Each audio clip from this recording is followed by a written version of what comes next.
Good afternoon, good morning, and good evening, wherever you are in the cosmos. AJ Dodgestar, Intergalactic Mercenary, at your service. It's building shit Hello time. there. Hello there. General Aries. Hey, Gravy. Mashed your brain with that music post. You tried to go to AI Dodgestar. No, I'm not AI. Or am I? Nope. I'm regular, good old-fashioned lack of intelligence.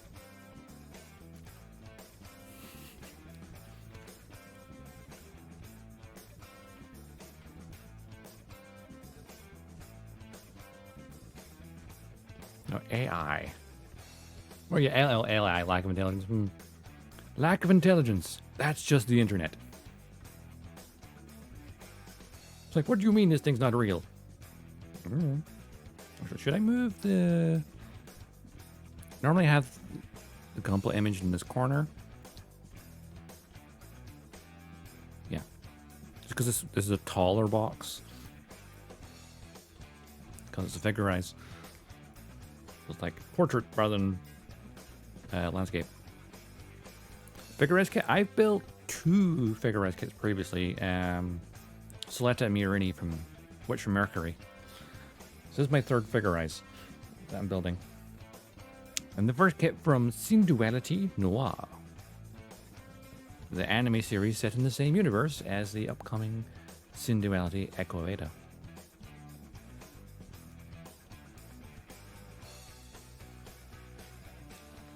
And of course, this is the titular Noir herself.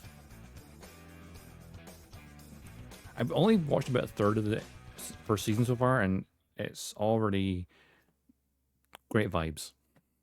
Definitely worth watching. It's on Disney Plus. Definitely watch it. Yeah, like the wee profile description here. Noir, having awakened from a long slumber, is a magus that has lost all memory of her past. Unable to dress herself properly or even walk without stumbling, for some reason she exhibits fearsome combat prowess when piloting her cradle coffin. Like, yeah, she's a bit of a ditz, despite being a robot, technically. She's an android who's a bit of a ditz. Maybe a bit clumsy. But damn, she's dangerous in a fight.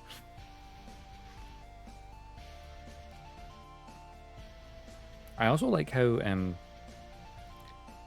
the anime series, the way they portray the Magus skills, from the game.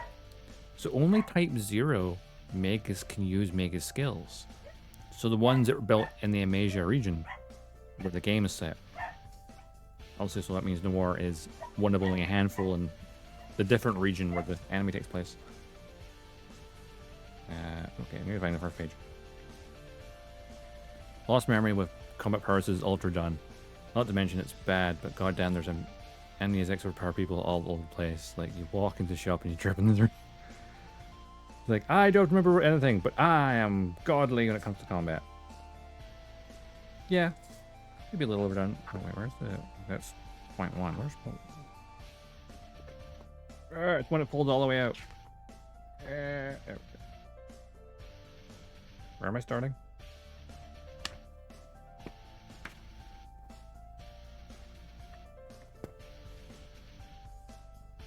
Oh, right, this section here is for, like, adding the coat. That's why it starts with 1 again. Because you can have her with her coat or with the coat hanging off. Just don't trip over any anime characters.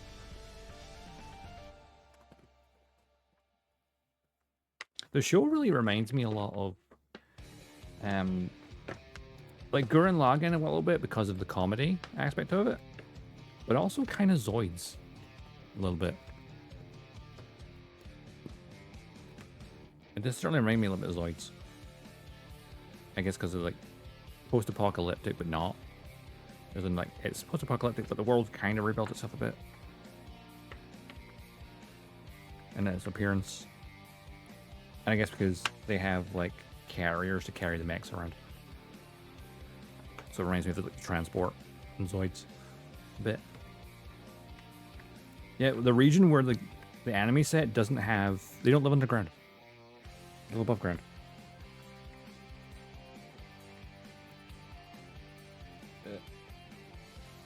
So there's no lifts. So they have little carriers to drive around on. I may be better off just flipping this all over to one page now.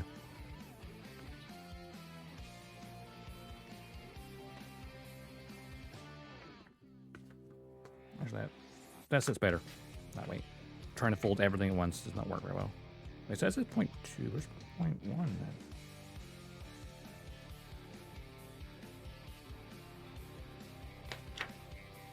Huh? I guess step 1 is the base part. Okay, I see here. It's like head at the bottom. There's a teeny tiny objective on the back here. So selecting your face. Just laughing because the first hints on the game, well, a couple of days ago, were like anime amnesia attributes. And I was like, that's every anime game. Insofar as that has similar atmosphere to me as Phantasy Star, kind of like the clean tech versus natural environment thing. Or even the actual Echoes of Ada.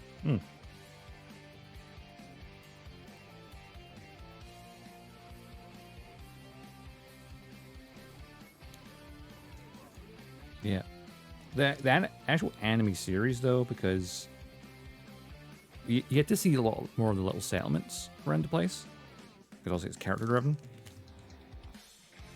Whereas, like, the game is more like the mystery part. But they're set in different regions, so you can do different things. Alright, let me get that face out. Also, you get the one pre-printed face, and others are like, you need the water slides, which I'm not going to do today. Default face will do nicely.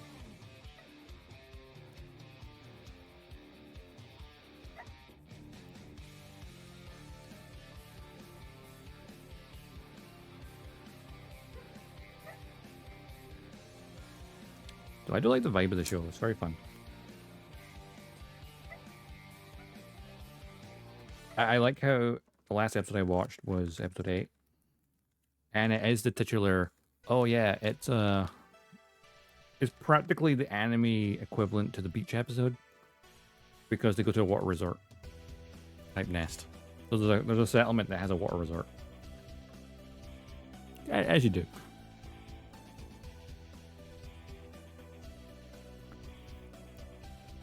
Right.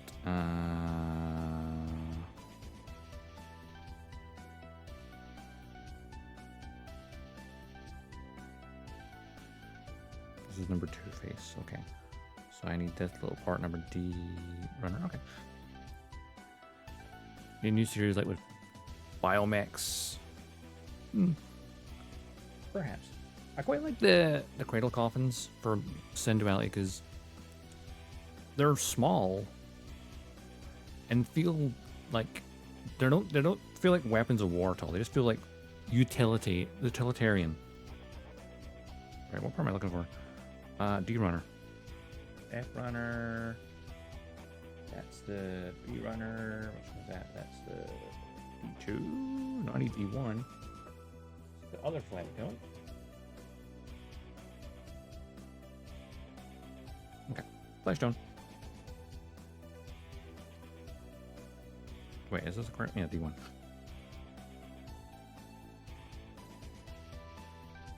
The idea of making machines from the corpses of giant metal. Oh god, I'm not sure it's done mine. I've never seen this show, but it sounds interesting. There's tons of little different types of shows out there that are like creative in different ways, but don't really get the mass appeal, which is always a shame.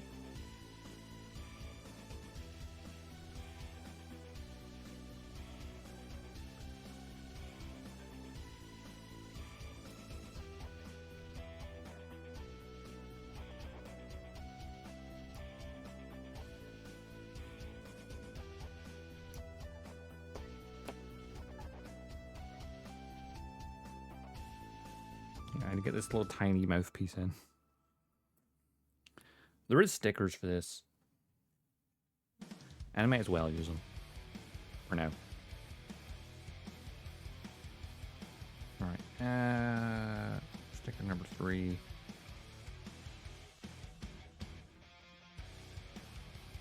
just for the inside of the mouth. This will be fine.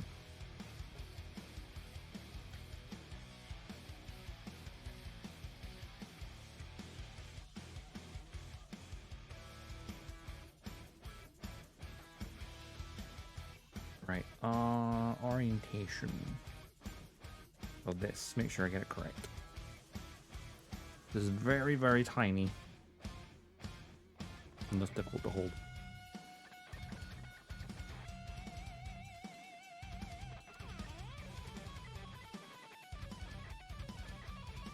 Oh, I see.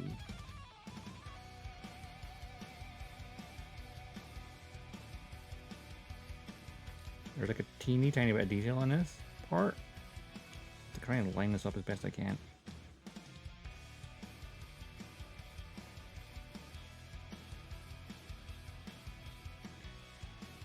Honestly, I might be better to do a Gundam marker for this. Which I wasn't planning to do today, but...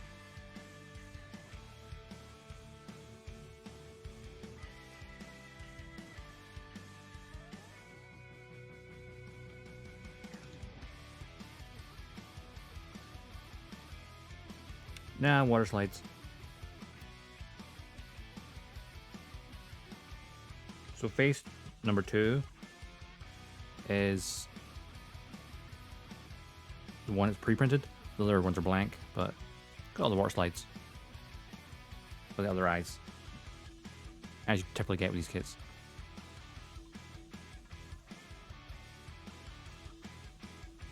It keeps the cost down because that way they only have the one pre-printed face. Because obviously, having a face pre-printed with eyes and stuff, the more of these they add, you know, then much more the price of the kit would increase. Whereas including water slides, more expensive than stickers, but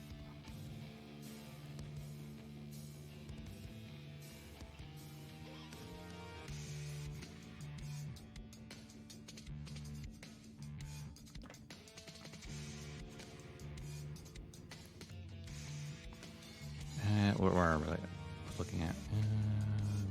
Each guy 3 times. Trying to catch up. Only like Tony shows all as easy guys, but like hardly anything water and anything. Yeah, isekais are everywhere and kind of irritating at this point.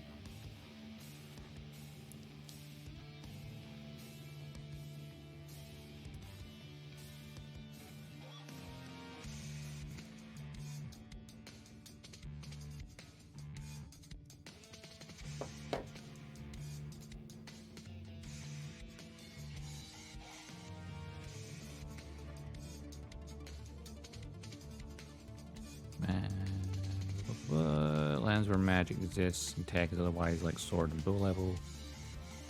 Use magic stuff to make battle suits mechs from beasts that exist there.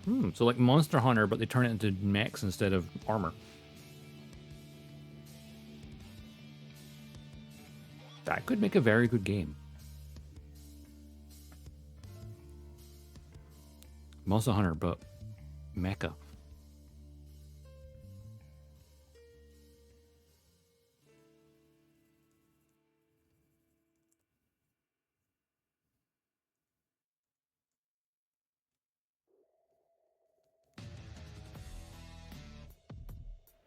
Pretty sure the hair will cover up this little nub, but I just want to make sure it's nice and smooth.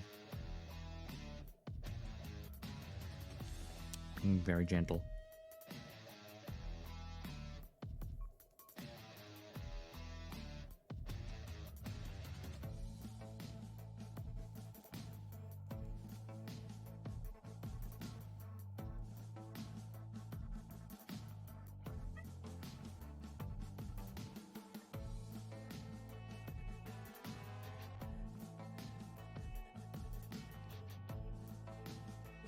Right.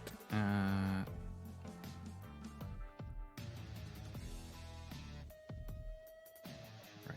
Mouthpiece. Just totally awkward shaped out. Little tiny bits like this are always a slight irritation again things, but oh, there we go. See the fact that that's a sticker on the inside of the mouth? Like, little mouthpiece behind there is a sticker. but because it's hidden behind there, it's totally fine. It doesn't matter that it's ever so slightly squint, because you can't tell. So there's another mouthpiece that is more open, and I guess that'd be more obvious. Move this over slightly so I can see the chat better. There we go.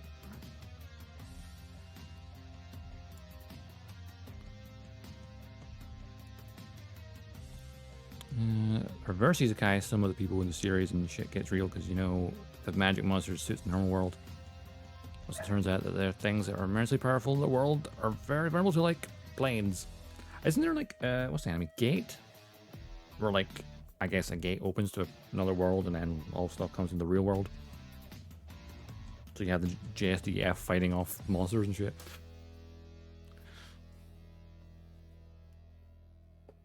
So same idea.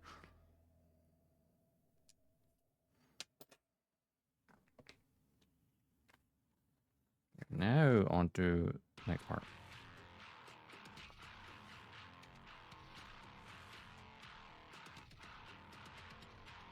Move that there. There we go.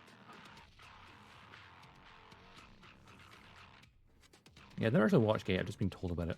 I've seen a couple of clips.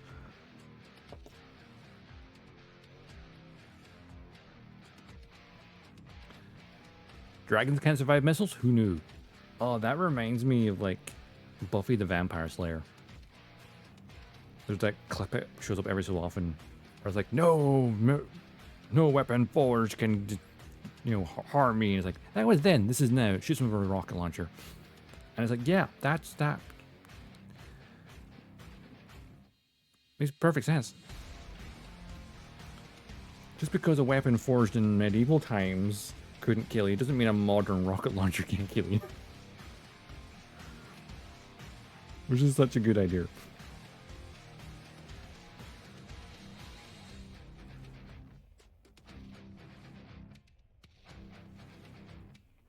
But doesn't every evil country want to exploit Japan? I thought they did.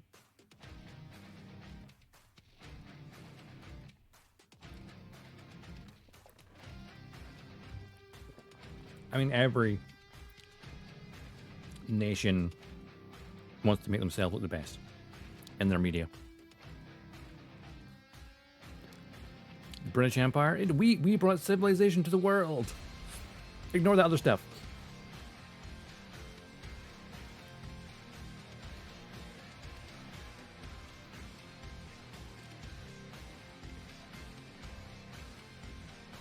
Everyone is have selective memory when it comes to history. Number 15. Like, these parts are like such fine gates that it's like totally fine to get like nicer nippers closer.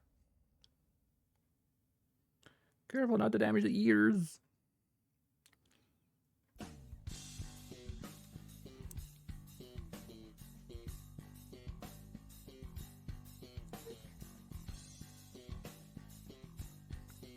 That's the thing these days, and it's more laughable when it happens due to the worldwide access. There's a difference between wanting to make yourself look good and wanting to make everyone else look like, yeah, I suppose.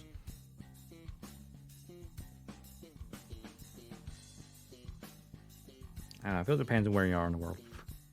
Some people still do it, and some people still believe it.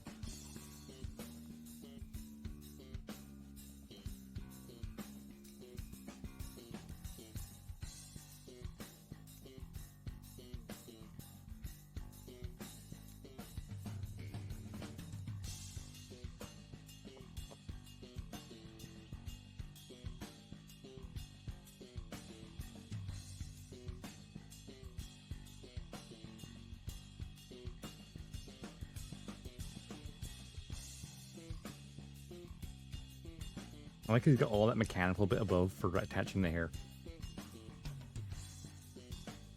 Including a couple of ball joints, which is means your hair can adjust slightly. Anything else from this runner? Oop, don't roll away. Go roll away.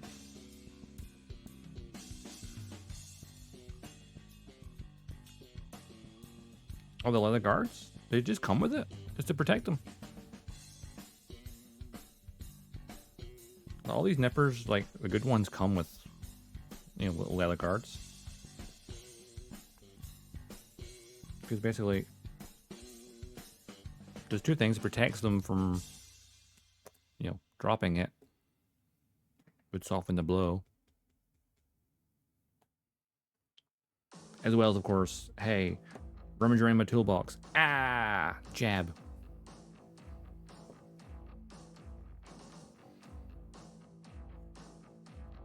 So, protects them from being damaged.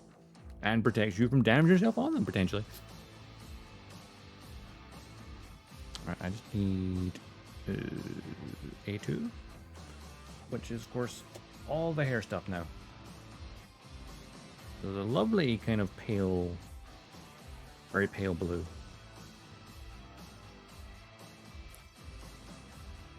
But that jab is the best part. Ah, yes. The, Stabity. The blood for the blood god.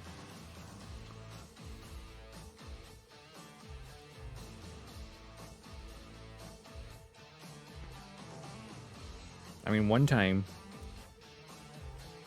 I have sliced myself with this. Why you don't see me using the knife very much. Here's the weird thing. I managed to slice this thumb with this. Keep in mind, I'm dominantly right-handed. How did I manage to slice this thumb with this? Basically, if this cover wasn't on, it's exactly what I did. I think I kind of was adjusting my hand, went like that, and just across the side of my thumb. I went kind of deep. Not deep enough for stitches, but deep enough where, like, there was a tiny skin flap. That was a pain. That took a while to heal.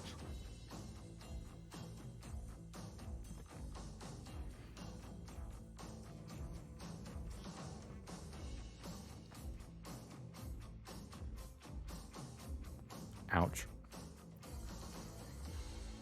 Yeah, I've only had one proper cut because yeah, I'm like, nope, not risking it.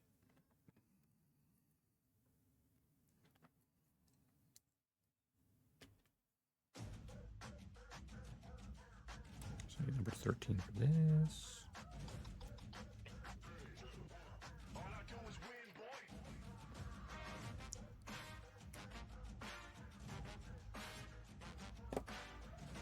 I need to go through more of the playlists on pretzels to see other ones I like.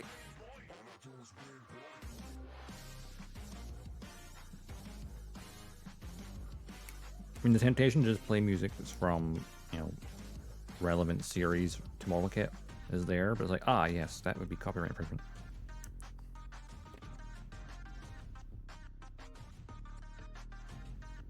I was thinking of just music in general. Yeah, this is why I mostly do sanding as well. That's why I've got like dual-bladed nippers and then single-bladed to get cut closer. And at that point, I'll sand afterwards.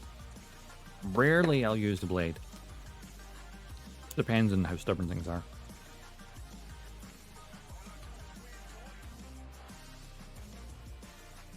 Maybe the Thunder's tells me to keep it off to one side for a second.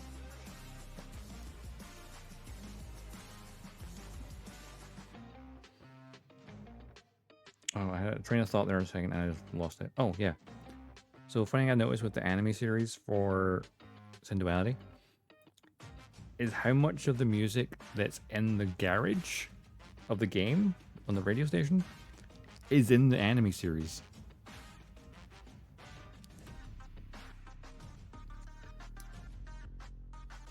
It's like the default sort of background music in the garage part. That tends to be playing when people are just having like casual conversations in the show. It's like, hey, I recognize that, and it's like it just suits the vibe so much.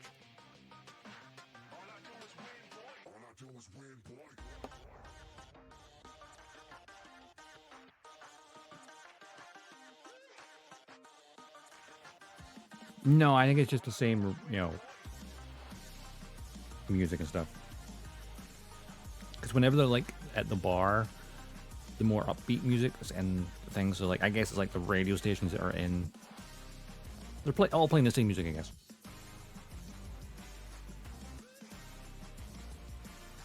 Though I do know the Ada and Adam and Ada, sorry, the characters that we'll be exploring the past of in the game, they do have a cameo appearance in the anime series. Literally the next episode I've got to watch is like they're on the thumbnail. I'm like, oh, okay.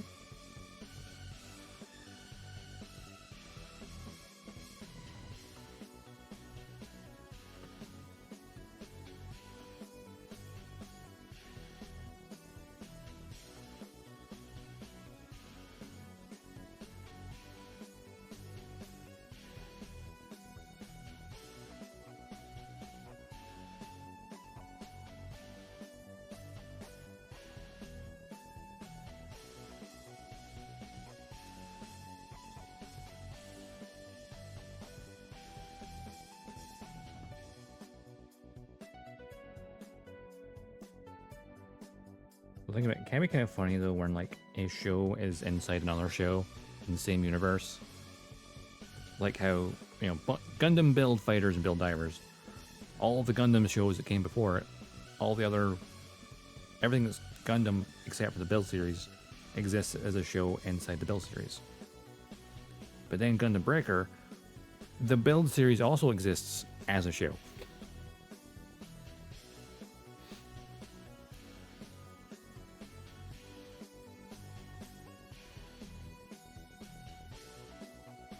Doesn't get more meta than that.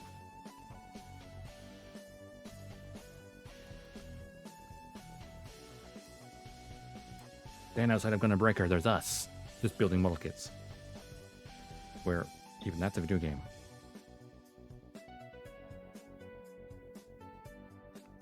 Mm-hmm. Did I get that up? Oh, is it there?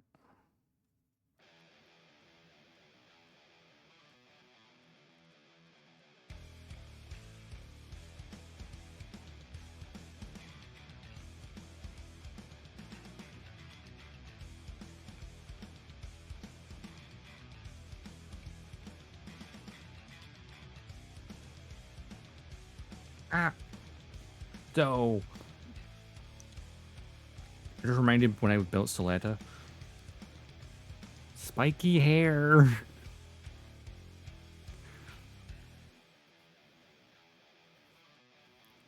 The bottom of the hair is spiky.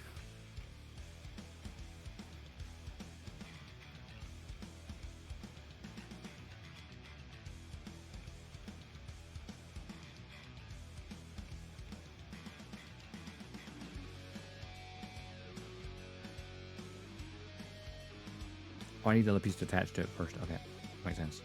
It just lines up and then it goes through it. Okay.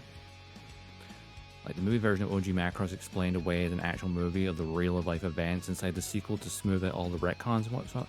That is meta.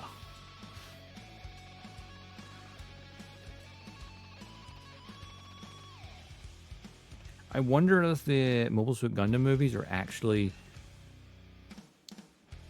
you know, movies of the events in this TV series is like, I think they just retconned that one. Which, some of the things between the TV version and the movie version of Gundam, that's the wrong numbers. Some of the retcons make sense.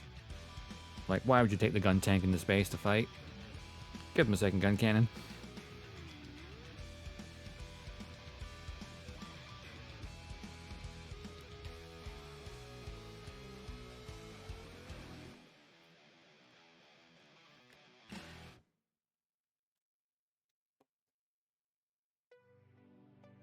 Also back to Warhammer. I made a Chaos Lord on Juggernaut. Because of course I did. It was metal. I sliced myself every time I did. Yes. Blood for the Blood God.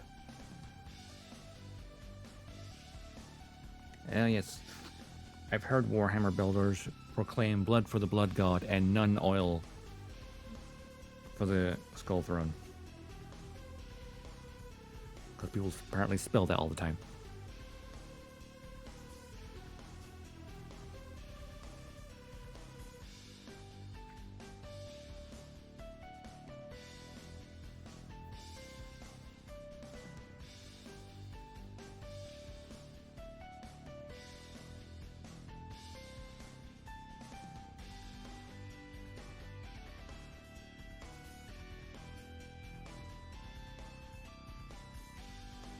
Well, how's the music volume, by the way? Not too loud.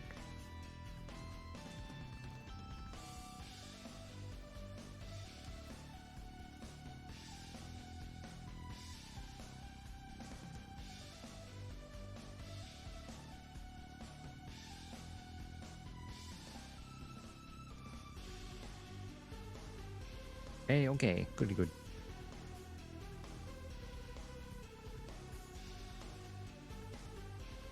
I was thinking something funny there, right?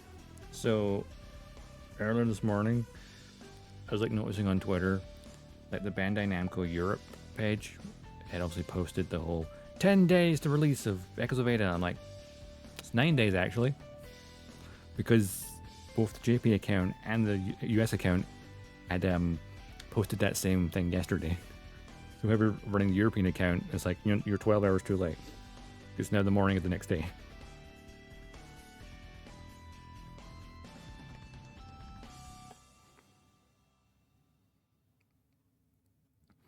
The only thing about gun like I can remember is the arcade light gun game from Twin Stars of Carnage, where you play as one or two Psycho Aces who go through events of the war and just blow away their a ton of Federation forces and kill the Gundam itself. And universe propaganda game? That makes sense.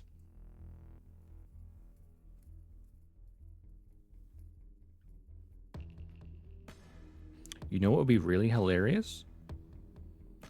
Is if that game makes a cameo in the new Gundam series. It's like an arcade machine or something in the background. I mean, if that's just so people are assuming the timeline correctly.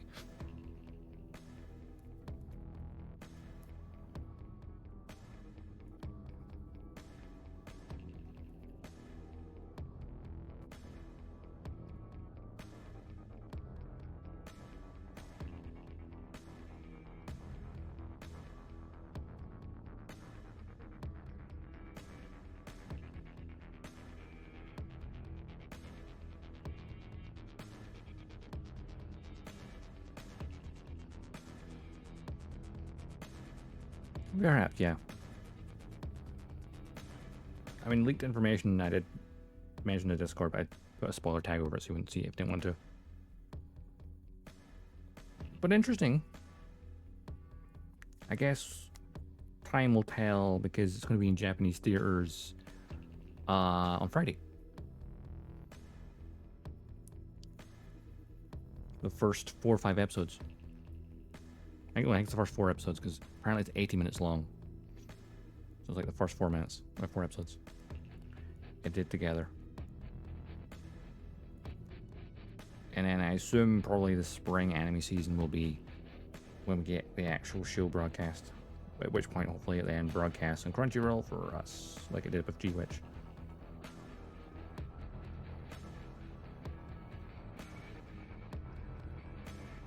Okay. That's a nice layering of the hair there.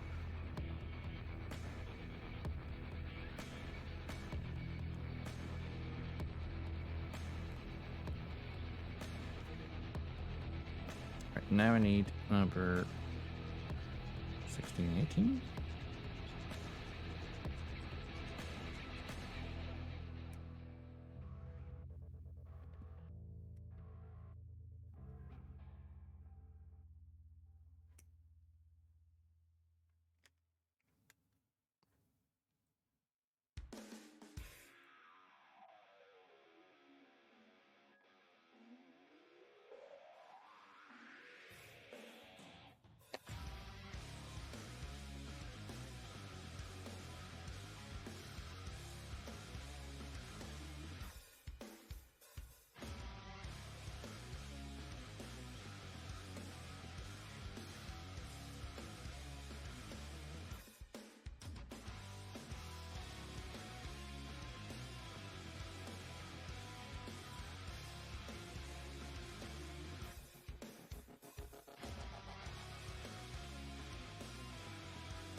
There's also like some other bizarre theories people have with the new Gundam show. I'm like, even if the leaks were true, the timeline does not match up with your other theory.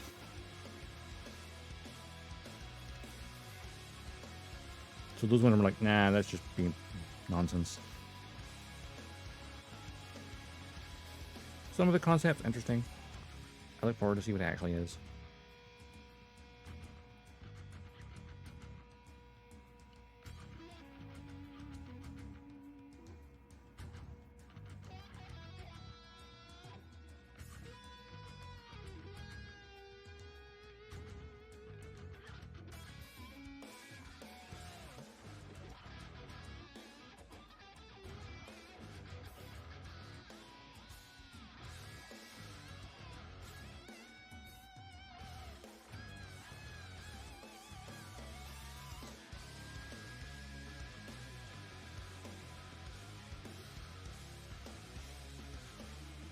A prequel to Gundam X. I mean, technically anything could be a prequel to Gundam X because it's called After War Gundam X.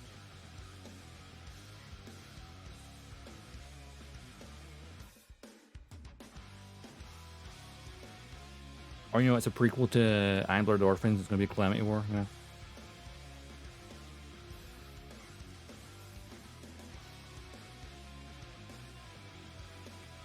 Though I think a lot of IBO fans would definitely want to see that.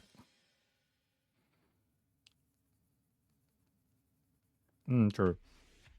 I haven't watched Gundam X yet, so it's on the list of many things to watch that aren't easily available.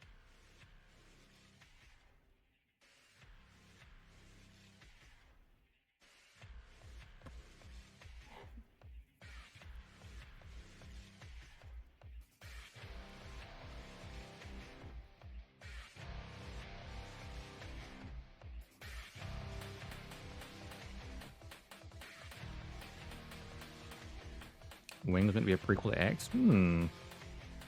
Interesting.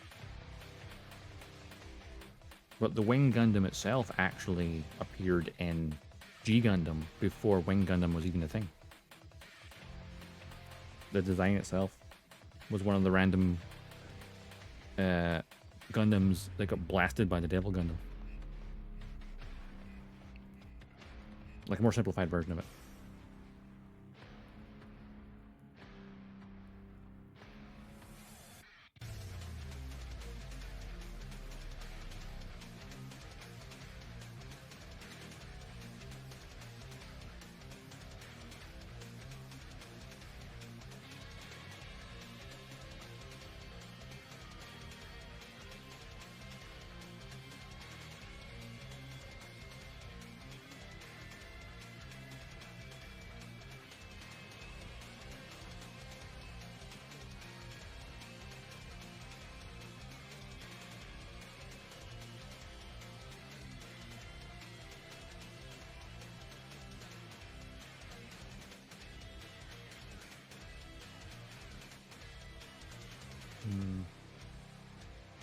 Slight nub mark on the top here, which is not going to be good.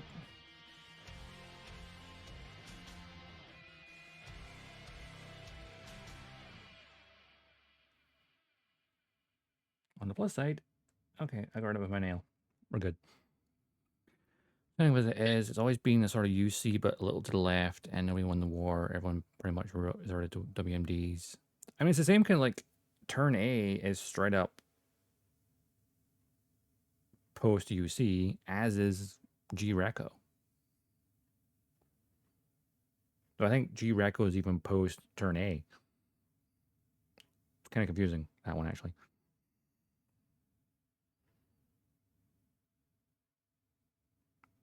Music. Don't go. You stuck again.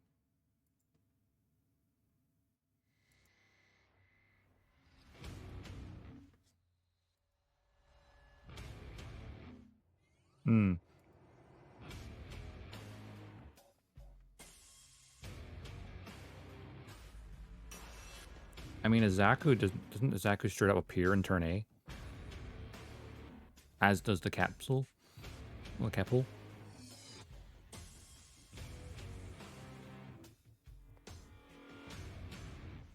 Though it's more like reference. Where's Bjorn, but still call it. Oh, yeah. It's not a Zaku, but it looks exactly like a Zaku. I know G-Reko's absolutely post-UC, though, because it straight up says it.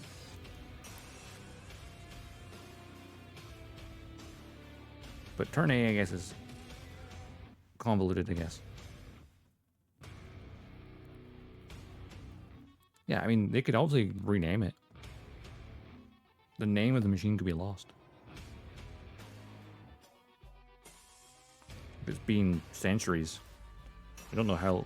I think turn A probably is post UC, and that it has been a very long, like centuries probably.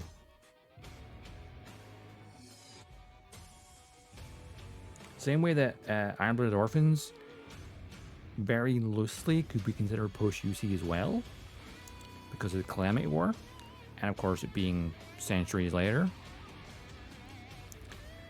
But there's only one thing in Iron-Blooded Orphans that suggests it might be UC, post-UC, and it's the map of Earth.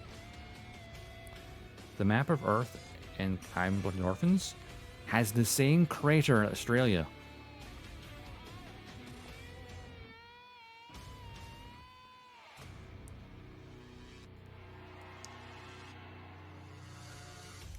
Which is like, and then that could just be a nod, but it's like the one thing we're like, maybe.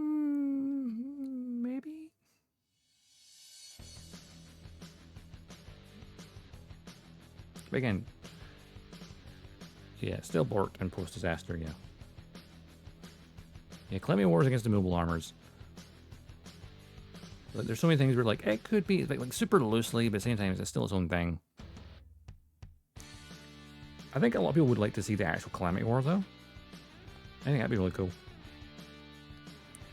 Because with, what was it, was it 72 Gundam frames? Or 42, am I misremembering numbers here?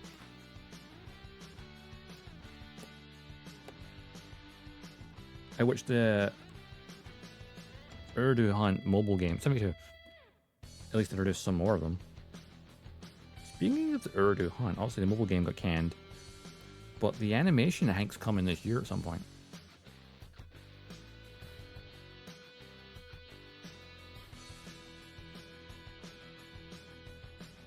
Seeing as it is the 10th anniversary this year of IBO. Mobile Suit Knights fighting against mobile armors that are basically giant monsters. Exactly, yeah. I mean, if they wanted to make a video game that, like a video game spin-off of Iron-Blooded Orphans, maybe just straight up Monster Hunter Mecha. You could take Iron-Blooded Orphans Calamity War, just go that route.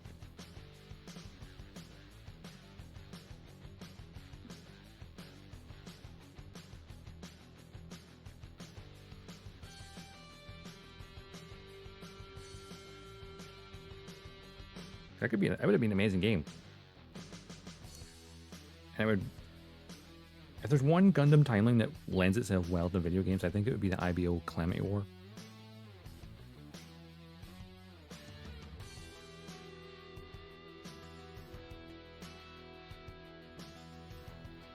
Because you'd have big, massive boss fights, which would be really awesome.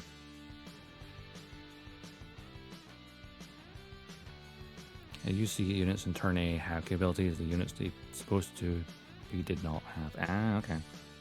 Again, centuries later, who knows? It's like one of those, like, it could be, could not be. It's like, yeah.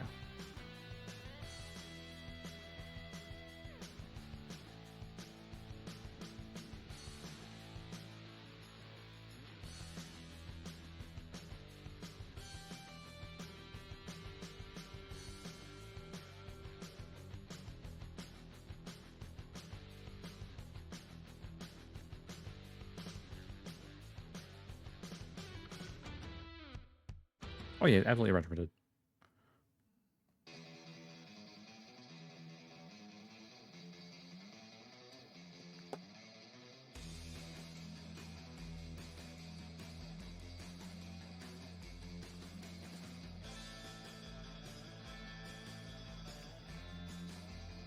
course, there could also be like reproductions. Oh yeah, the Capul with the K can fight in space, whereas the Capul with the C cannot. I'm trying to remember which one's which. One with the C is the Xeon one, and one with the K is the Turn A one, right?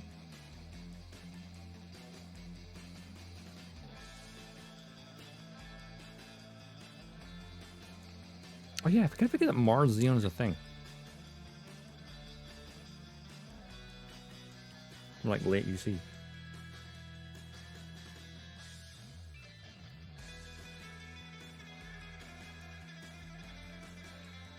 Ah, spiky here.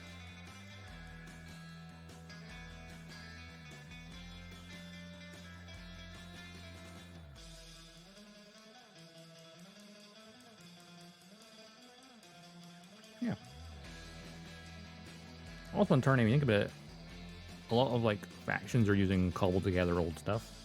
I still need to watch Turn A, by the way, so I might be ignorant and inaccurate with this. But isn't like some of the people who are using these old looking mobile suits aren't those that we have access to normal manufacturing stuff, do they? So they could like reproductions, or it looks like the old mobile suit, but it's like insides are completely different.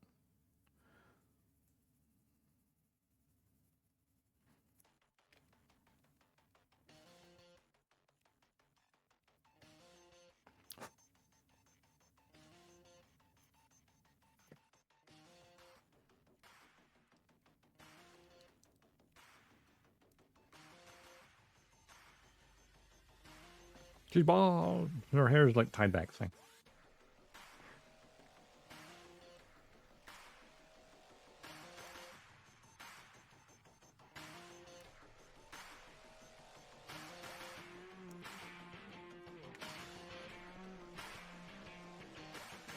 Get the ponytail as well.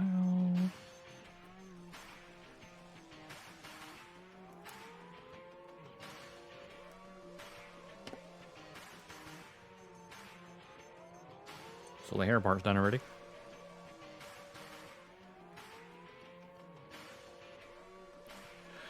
Turn A is a good series, just like treating it as a separate thing. Yeah, fair. G Savior. There's the thing is like, Universal Century is the original show, original timeline. But who's to say there's not spin-offs and alternate time, alternate routes? The Origin, for example, is an alternate timeline. Not necessarily the anime series that's kind of meant to try and tie into the show, but it doesn't. The Origin's a separate timeline to the original Gundam. Technically speaking, the TV show and the movies are slightly different. Slightly. Thunderbolt is a different timeline as well. So, alternate timeline, Universal Century? Yeah. Not unheard of. In fact, it's been done several times.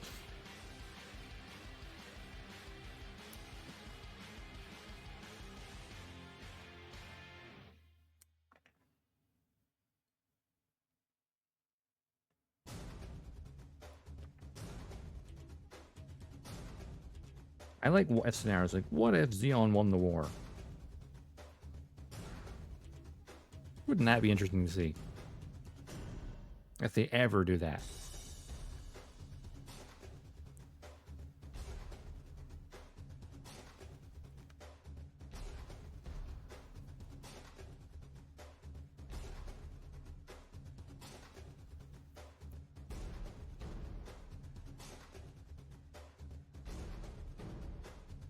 What if the Earth Federation didn't sign an Antarctic Treaty and just nuked the shit out of the colony?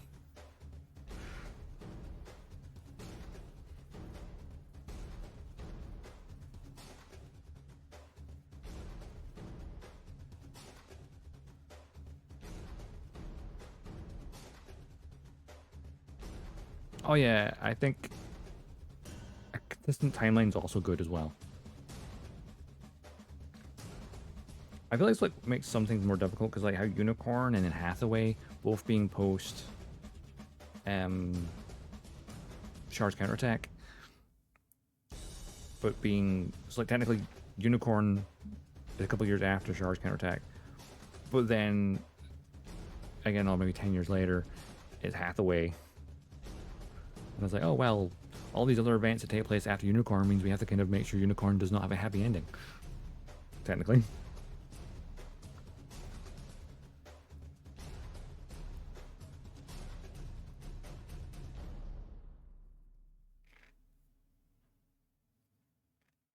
Like Laplace's block. Laplace's box. Like creates its own problems. Because its existence and what it is, it's like it didn't actually change anything. Because they had to have it not change anything. The truth was revealed. No one gave a shit. Or at least the Air Federation didn't care. And the box's power basically basically narrative just kind of reinforces the fact that narrative because it reinforces like, oh yeah, the Laplace's box. Here we are, was a year later. Nothing changed because it turns out just knowing the truth about the UC Charter is not enough to affect reality. You don't like narrative? Narrative's alright.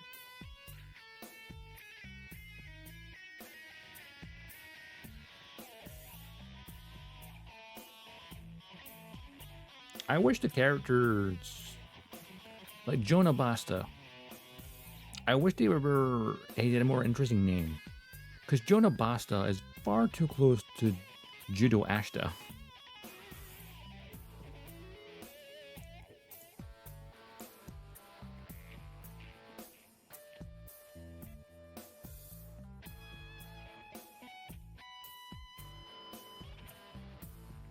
And of course, on the Federation side, you've got the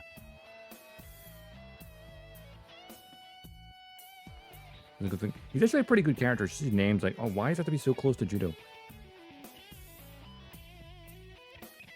course, at least he's not lame aim. I mean, lane aim.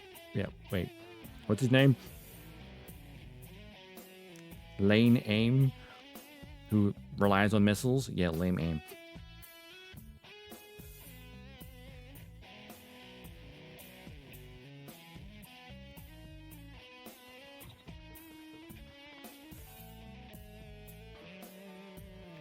And Zoltan as an idea is interesting. Like, oh, he was in another attempt to clone Char. But he's the discarded version in favor of Full Frontal.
Only problem with narrative was mostly it being one, artfully necessary, but that would be fine if it was good, but also two, trying to quantify new types as also increasing their powers to ultra mega gigantic magic levels, which is also a problem with Unicorn.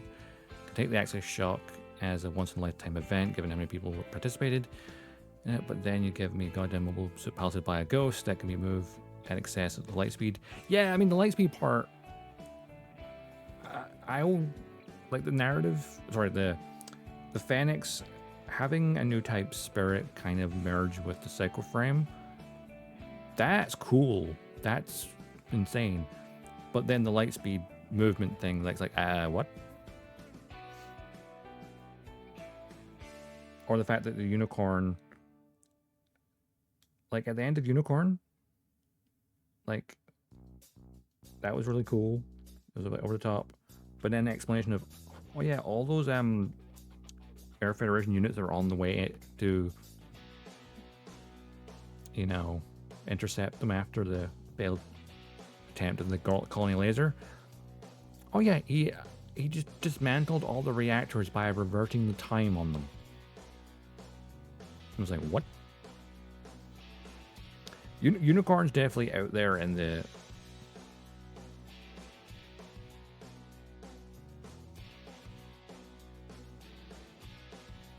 Yeah, it sets up a lot of weird shit. I like it, but it has so much lore implications. So much lore implications. God, words.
But definitely the whole power creep thing is a bit too much. Oh, doing that.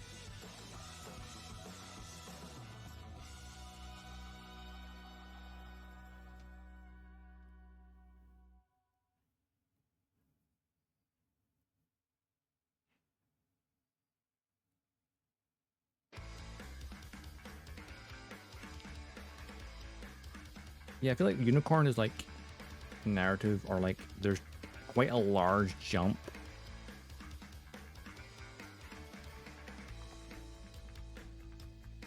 in terms of like what cycle frame and a new type can do.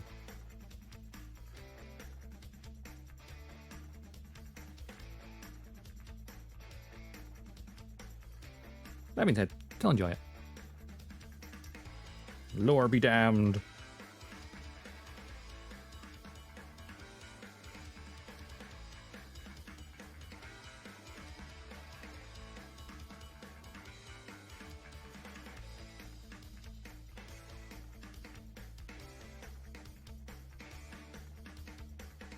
Of course, narratives technically there is a follow-up. And then they just buried a cycle frame and later units, which made barely in the reality are so much more less powerful.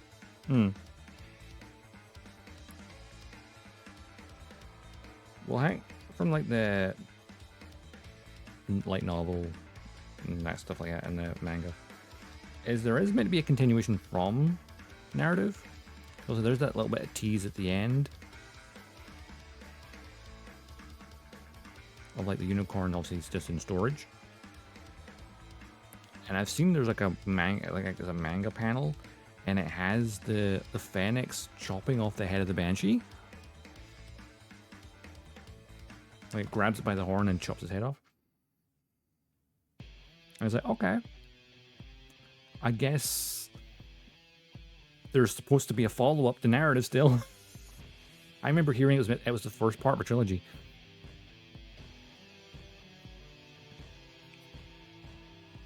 Yeah, a Black Phoenix. That's not a short, that's the final movie, actually. Spoiler alert.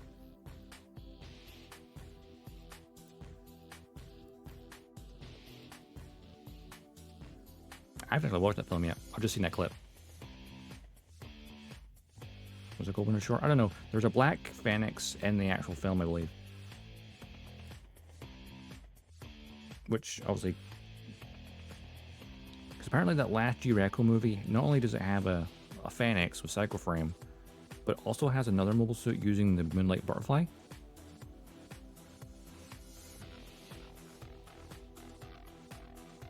No, there's straight up a black band, dark colored phoenix in the film, the final film. I think it's like a final boss fight or something. I haven't watched the final film yet, so I don't know. I've just seen the clip because it got plastered over the internet.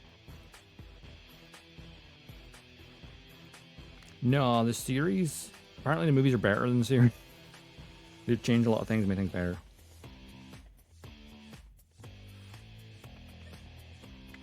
But the Moonlight, there's another mobile. So you have the Phoenix using the cycle frame.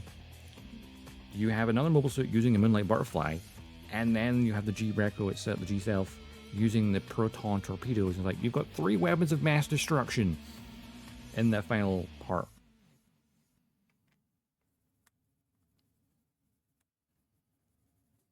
So many lore implications there that the Moonlight Butterfly also appears, which would imply that maybe it is after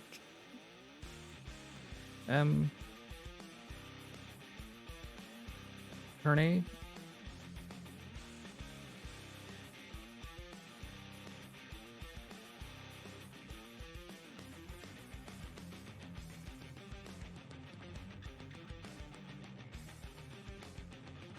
Yeah, I need to watch the final one still.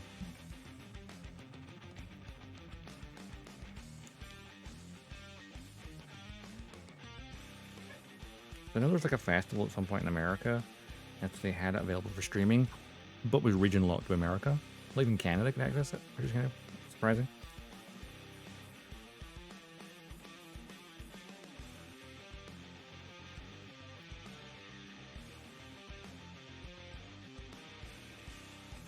Just find the Blu-rays and buy them.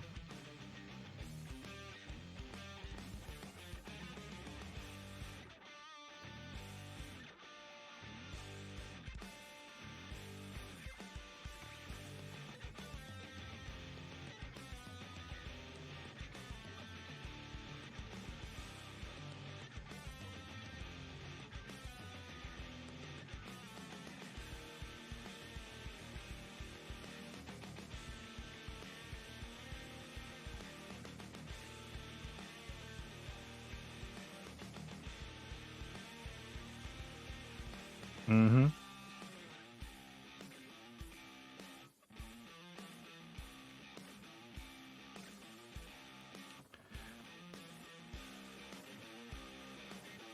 There's just so much stuff in G-Reco. It's like, what the frick is going on in G-Reco?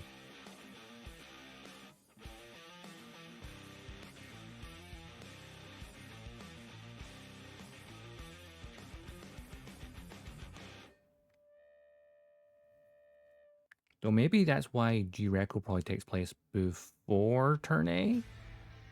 Because maybe all that tech is what caused the technology getting wiped out.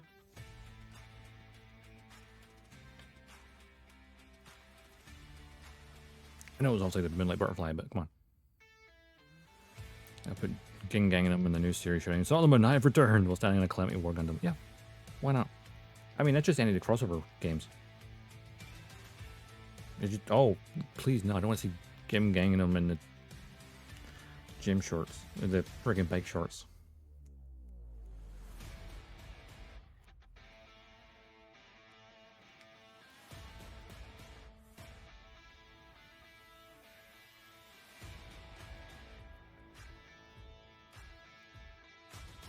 Psychological warfare. Mm-hmm.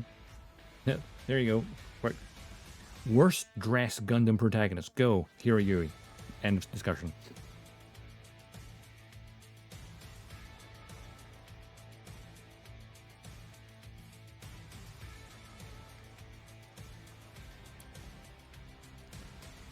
G-Reco takes place 500 years of Turn A. You know what? I feel like that could also make sense because of the way the Earth is reliant upon energy being sent from the moon, or from the little colony around it.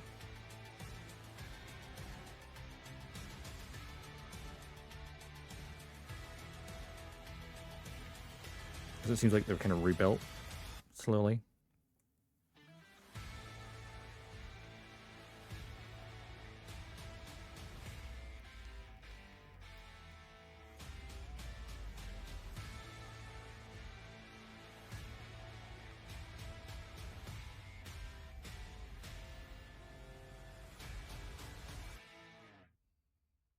Yeah, Kiro needs bike shorts. But even in his own show, he's still the worst dressed person. Because every other Gundam pilot has much more fashion sense. Or actually has any fashion sense. Reporting for duty. Lung Harf, hopefully I pronounced that correctly. Thanks for the follow, and welcome on in.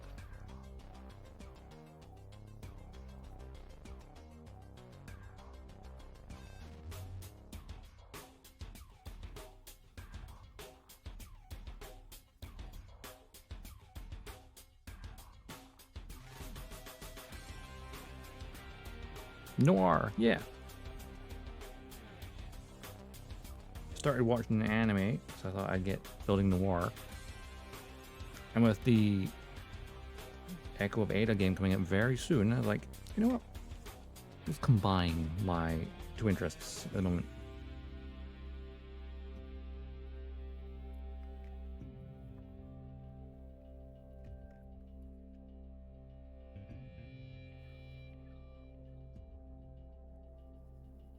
Isn't Duo wearing jeans and a leather jacket?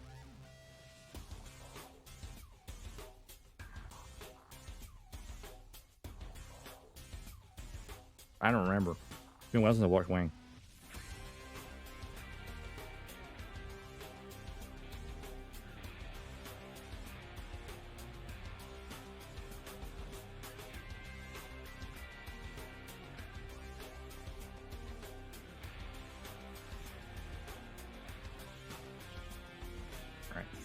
I need a sticker for the hair tie.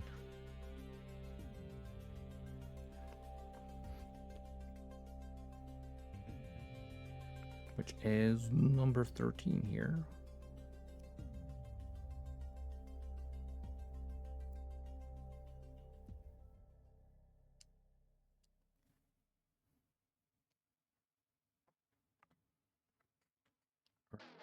Way down. Okay.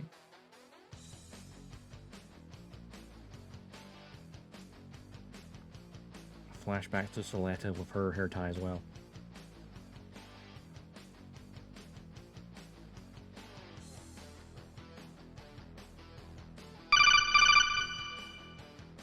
Nani?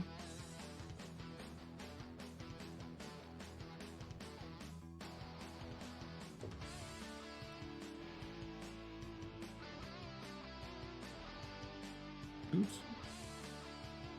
Just like a wraps around, so it's like slightly irritating to get on here.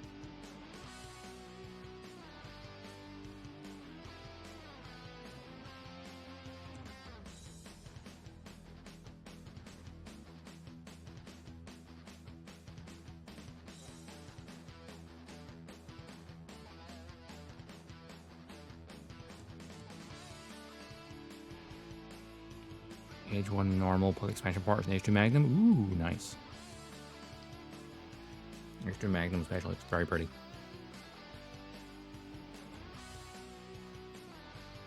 And hydrate. I shall hydrate momentarily. Try to get this hair tie on there. Probably should put it in the other direction, but okay, it's fine. It does its job.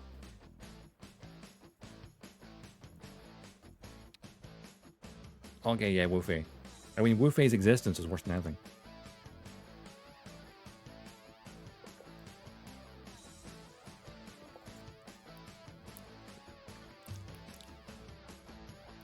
Hey, old type, how's it going? Yeah, this kit's good so far.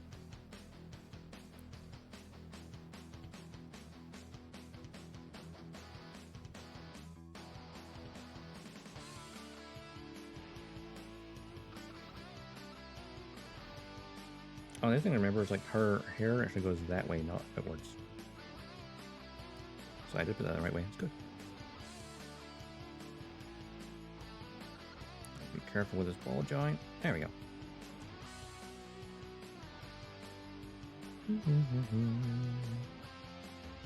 Just a floating head. Like if you just see the hair coming out, and it's like a spine because I'm covering up the bottom. It's just she's been the victim of a Sub-Zero, like Mortal Kombat fatality.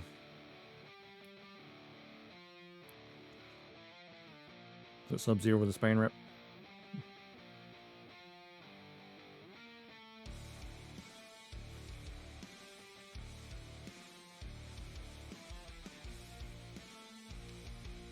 She's from the anime series Synduality Noir.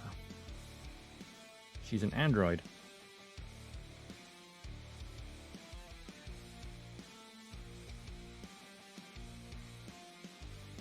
And so she's known as a Magus.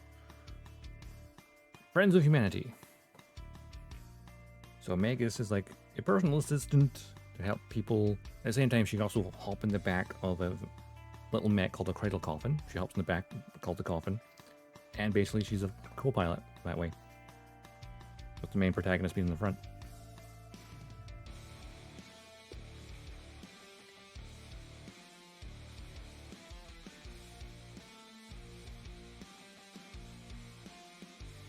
But yeah, this jacket here, I like the way, like, she apparently she's a bit clumsy in that, like, when she first puts the jacket on, it just slides down to her elbows. She just leaves it there because she can't wear it properly. Yeah, Synduality Noir, it only came out like a year or so ago, I think. Like about a year and a half ago, I think.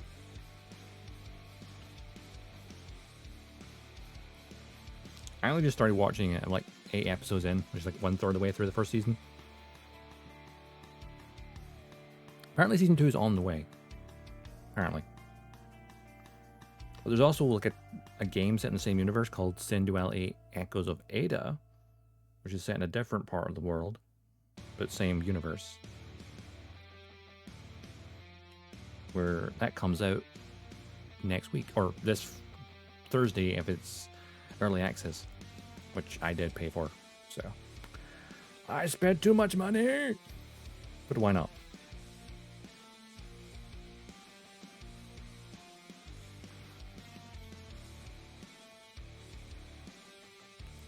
Looking forward to play the game again because the network test was fun. Spend too money equals relatable. Mm-hmm. With the weather changing, it's like getting warmer. It's like 10 degrees Celsius. It's like, yeah, that's warm enough to not need my fleece.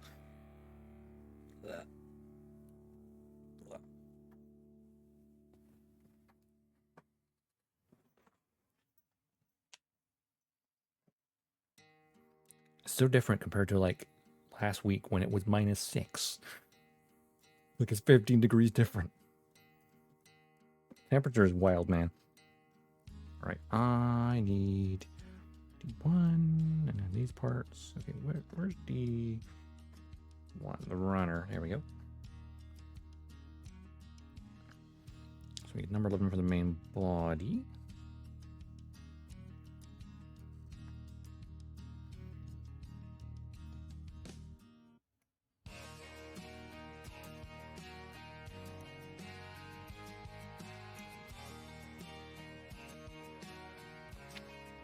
So that will be... Oh yeah, because that's her back. Because the back of her dress is open. Do I need any more body parts? Skin tone parts?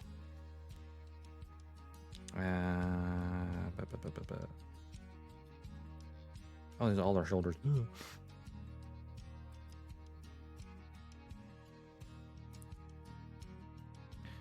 Usually MN? What's MN short for?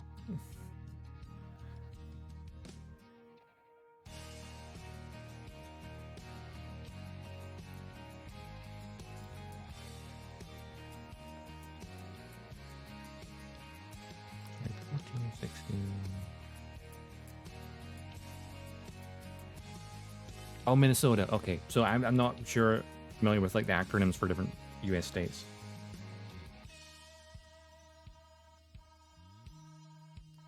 Only like a handful of them.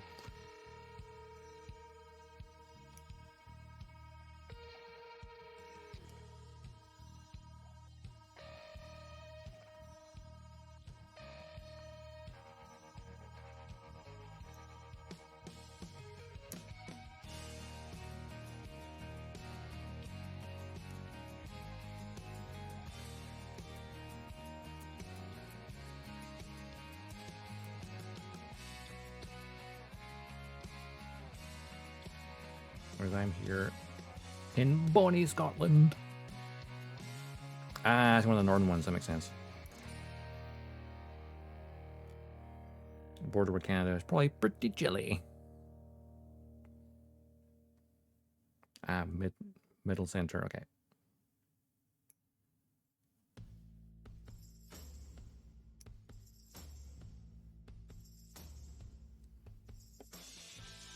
It's funny how like there's 50 states, but outside of America, most people could maybe name 10.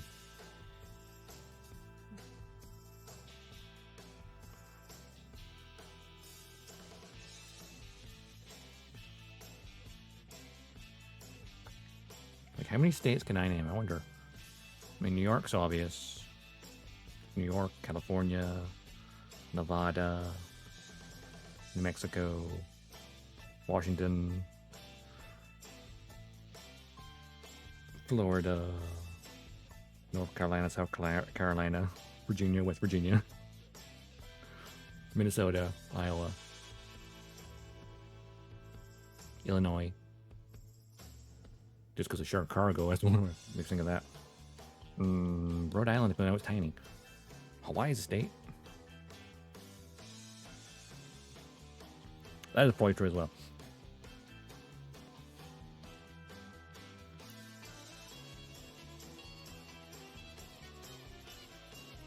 And probably the same here. Like, if you ask someone in the UK to name every city, they wouldn't maybe name a city.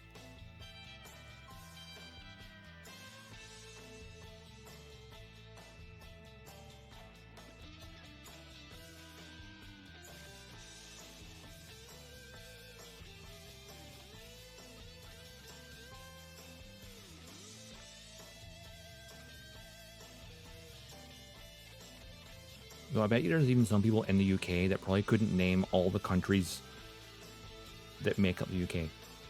There's definitely some people here that would not be able to do that. Which is not very hard, but it's a very small number of countries.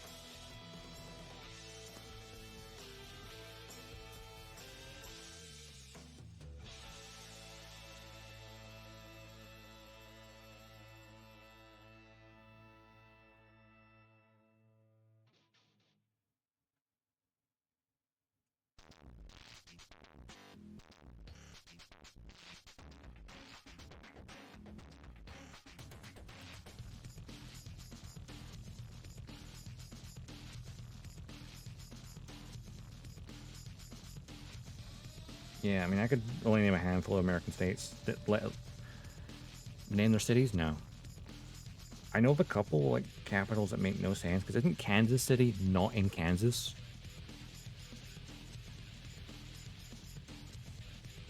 If I remember that correctly.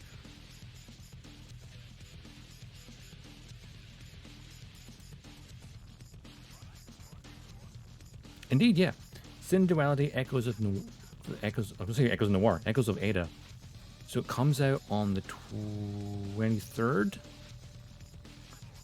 Or if you bought the deluxe or either deluxe or ultimate edition, you get early access this Thursday coming on the 16th. There was an open network test back in November? December? Early December? Yeah, early December.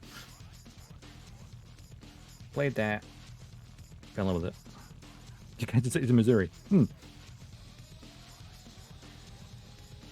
It's quite interesting because it's an extraction shooter is the base of the gameplay, but then there's like obviously solo missions you can do for story stuff.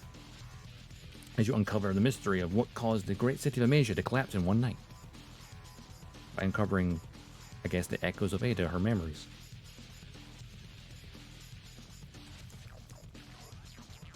Meanwhile, the anime series is set in a different region, but they do mention Amasia.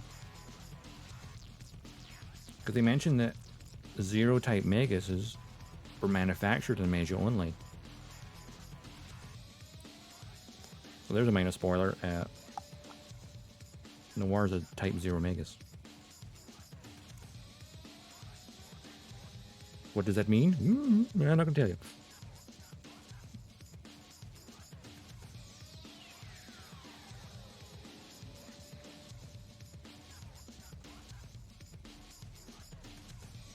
So I ended up... So there's only... This is the confusion, and it confused me as well. Is there originally was a trailer years ago for just a game called Synduality, and it had part of the CGI cutscenes that are in Echo of Ada. Along the route of its development, it got renamed to be Echo of Ada as a subtitle. Probably because they added in the anime series Synduality Noir. So Synduality is like Bandai's new multi-media franchise. So there's anime series Noir, and an Echo of Ada is the game. They're set in the same universe, but take place in different areas. So there's one anime series has one season so far, and the game just about to come out. I think season 2 of the anime's in development, from what I've heard. But, and then, of course, there's a couple of model kits as well. You've got, obviously, one of Noir, and then I also got the Daisy Ogre, which is the main Protag's cradle coffin, his mech, which I haven't built that yet. Wanted to build that after Noir because it's a nice kind of palette cleanser from building mechs all the time.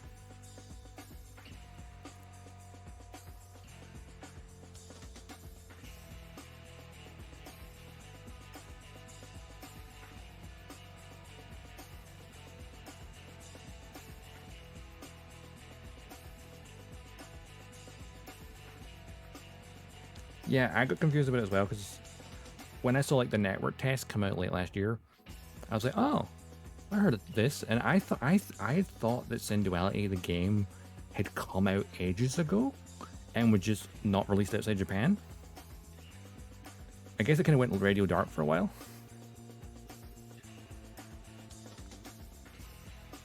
Also, I think in general they're not promoting it as much outside of Japan as they are in Japan. Which, yeah, well, fair enough. It's a new franchise. They're kind of getting the grips with it still. The thing with the game that may be good and bad at the same time is there is no regional servers. I discovered this in the network test because I was just talking to someone who dropped by my stream who was a Japanese player who was like high on the leaderboard, and so that's how I knew I could play with Japanese players directly. But it's not cross-platform, so if you're playing on Xbox, PlayStation, or PC, you're still separated by platform, but not by location. So you can play with players in Japan, but you can't play with PlayStation players if you're on Xbox. Unless that changes to the final release, I don't know. Honestly, I never really noticed any issues with network tests. There's occasional tiny little lag spikes, but they're like very, very small.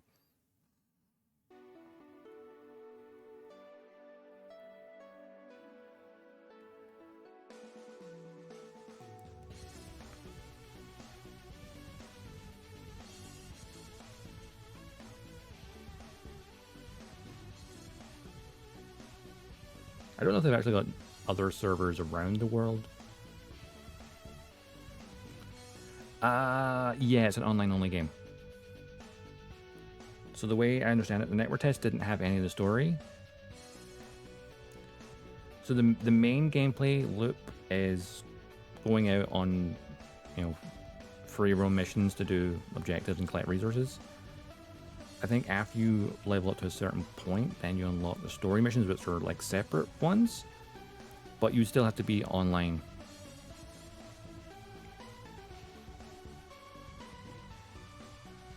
No worries. I'm happy to share information because I feel like outside of Japan, like the knowledge of this game is like, because it's not being promoted that much outside Japan. I mean, they do have English Twitter accounts and stuff and videos and things, but like it's like still it's going kind of under the radar a bit. So like if I can help anyone understand what it's about, all the better. I think that's also partly why I wanted to get the Ultimate Edition, because not only does it include Noir as a Magus unlock, but also it gives me an extra week to play it. So it gives me time to kind of learn things. Then I can like pass on the knowledge. I might even make some YouTube videos, I don't know. Like little shorts explaining things. I might do that if I have time.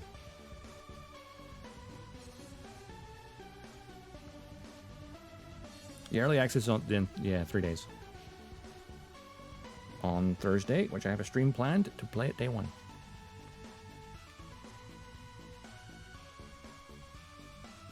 Because one of the things that they've not really explained very well is the Drifter Pass, which straight away where you hear those words pass, you're like, oh no, a battle pass.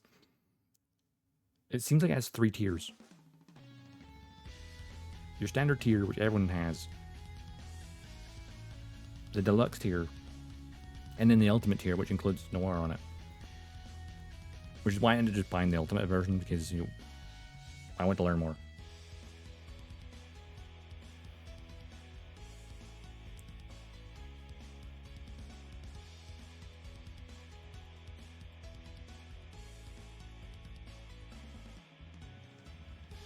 Oh, that's an interesting design for this. It's not just like a C-clip, it's like it goes in and then goes forward. Drink lore from a fire hose now.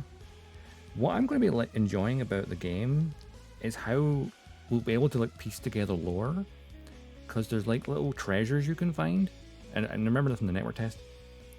So you can have like little treasure digs, and you can find artifacts from the old world, and also each time you unlock something, it unlocks a timeline page, so you can learn about what events happened that year.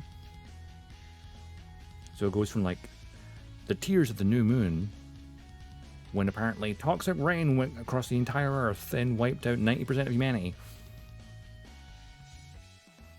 to like them building a massive city with a dome over it to protect it, which was Malaysia, which then collapsed, which of course is the whole Echoes of Ada part.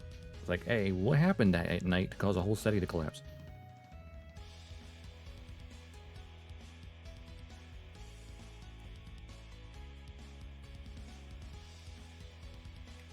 I'm so intrigued.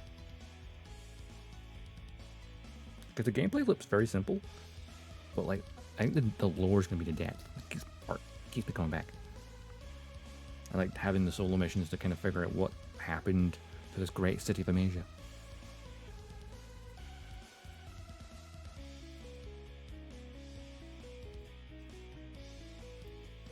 But looking forward to it. Only a few days to go to early access.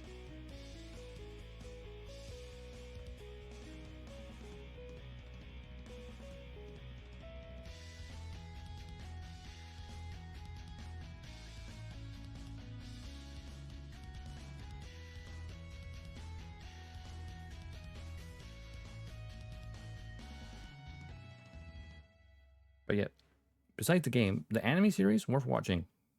I mean, I'm only like a third of the way through the first season now. But it has such a good vibe.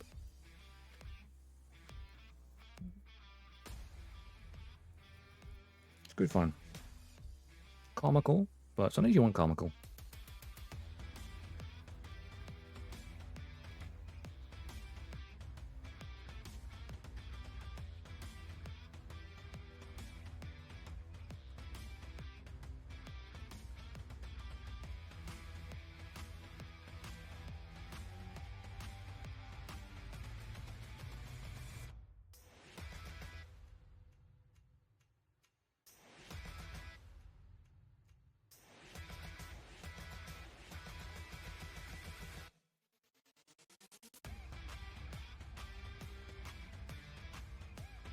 Where's the other nub?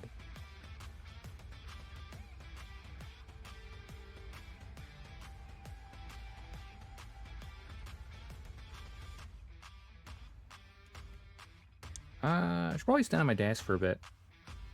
I think when I'm building the Daisy Ogre, the mech, I'm probably gonna have her like sitting on the desk, watching over while I build it.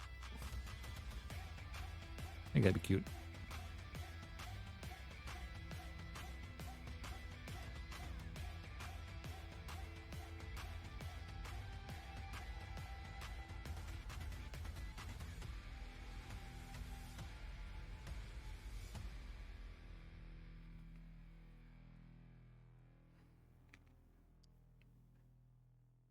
I was build Noir, build the Daisy Ogre, play the game a lot. Yeah, so the Daisy Ogre is the cradle coffin used by the main protagonist Kanata, and it's the one that Noir is the co-pilot of, because she goes in the back into the coffin part.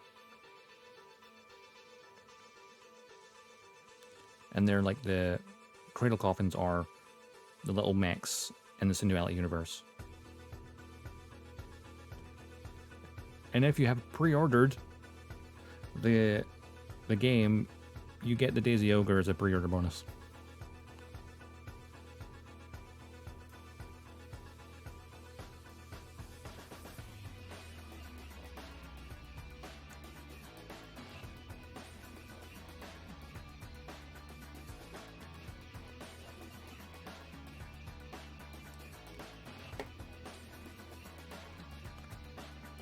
Yeah, I mean, if you get just the standard, honestly, compared to other games, it's kind of cheap.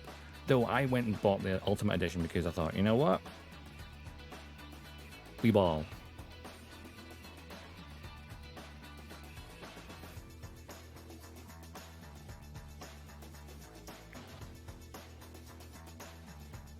Of course, the pre-order for the Daisy Ogre is for any edition, I think. Don't think it has to be the deluxe or the ultimate. It could just be the standard one. So you still got a while, an extra week. So you can always watch my stream when I stream early access and decide there when I get the game.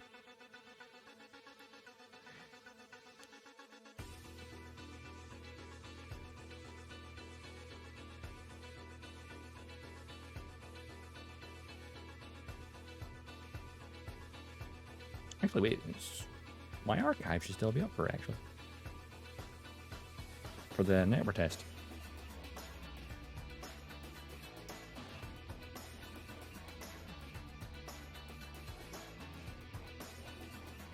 Okay, the shoulders are in place.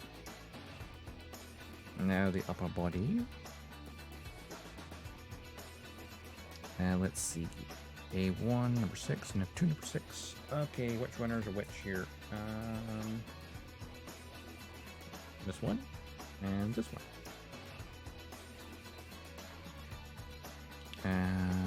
A6.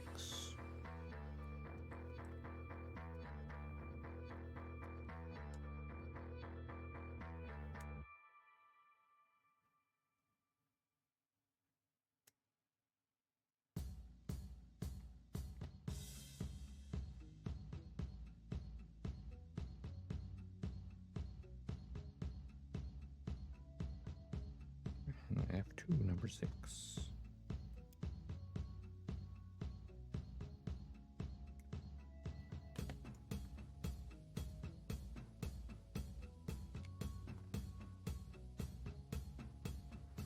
Like the instructions are like, do not cut this bit here. It is a tab.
I love that the gate just fell off of there. Nice. It was that loose.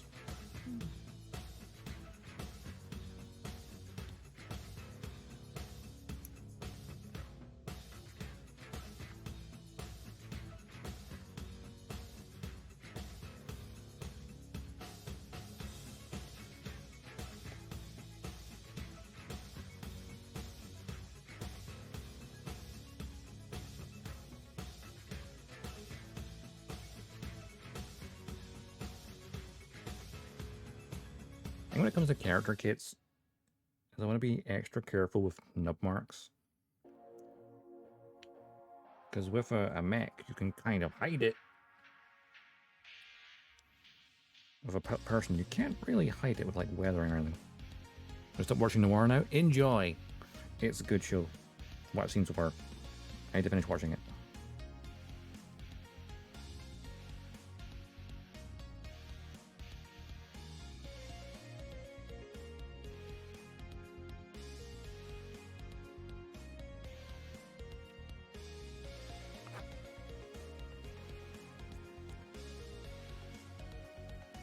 You know what I was pleasantly surprised by is it's on Disney Plus.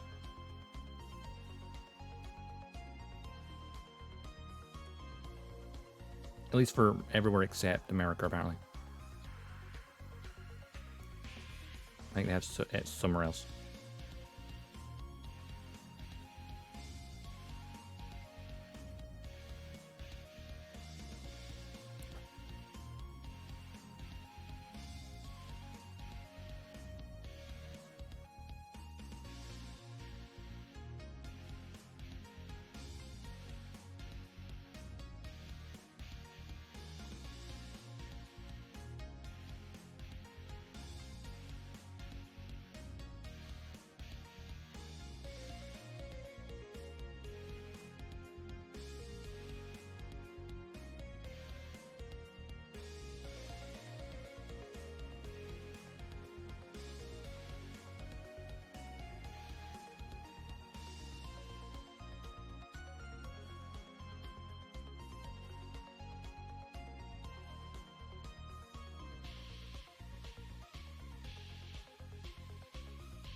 Now we attach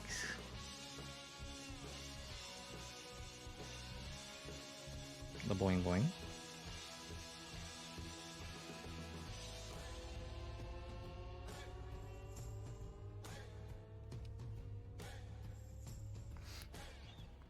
I'm curious,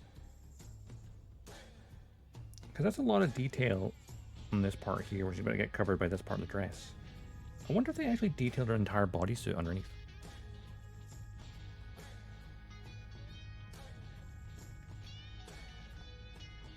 Curious.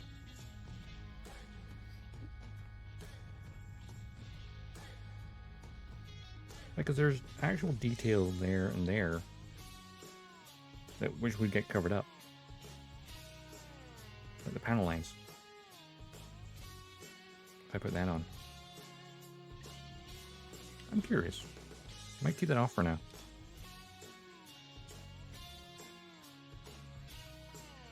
Actually, with that in mind,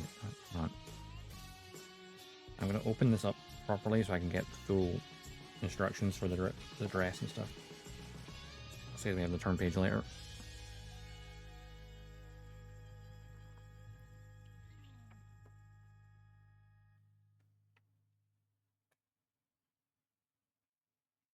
Oh, how do you build the arms and the waist? Okay.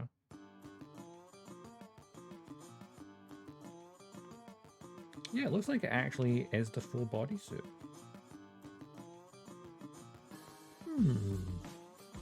I may just... That's an interesting detail they did that.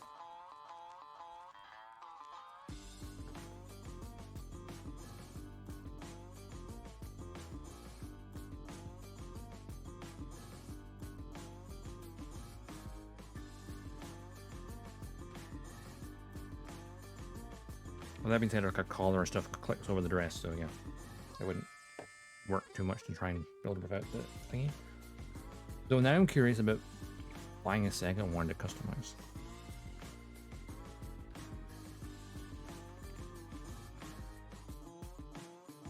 Seeing as how the bodysuit's underneath and we might get a glimpse of it at certain angles, I'm going to panel that little bit of detail.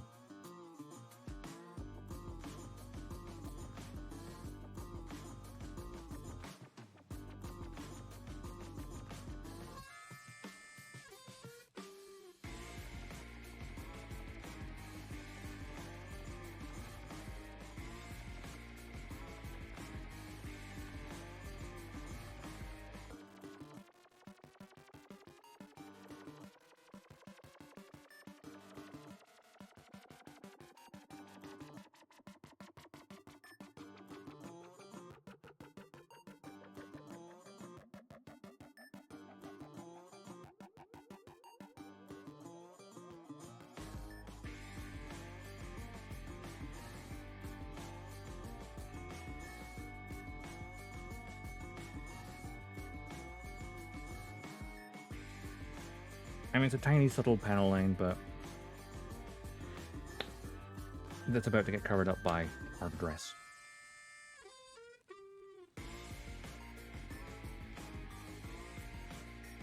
You cannot see that one. But the fact that they put the detail on the bodysuit definitely intends for customization. That you could build her with the bodysuit without the dress. That's Bandai thinking that through. So you could build it that way if you wanted to. Doesn't give you instructions to do it that way, but I like that we're thinking about it.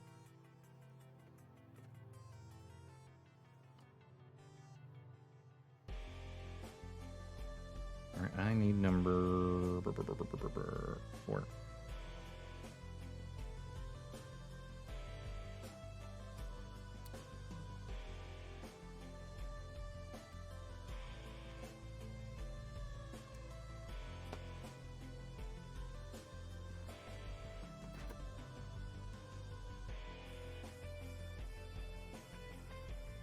We need number 12 for the back of the body.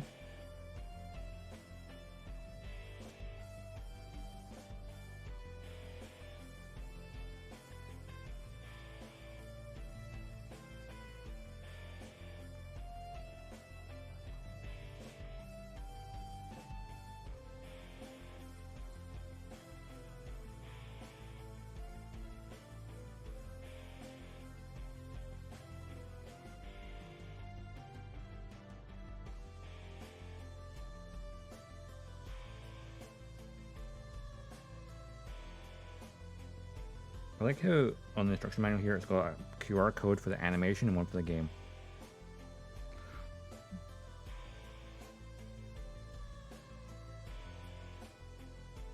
Because on the box it advertises both of them.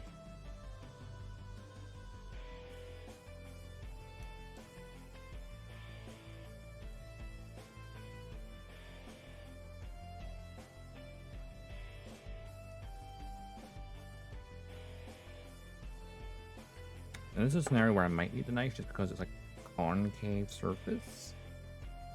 Convex, whatever way around it is.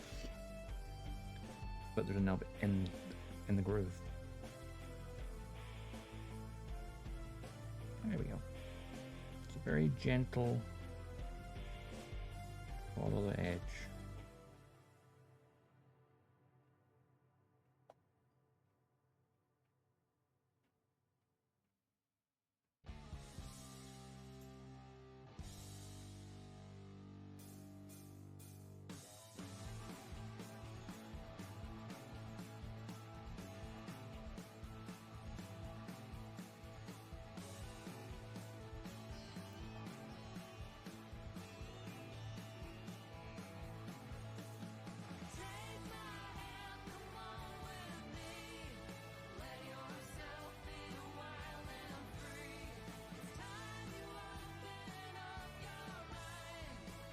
One side was easier to ping than another.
Way around.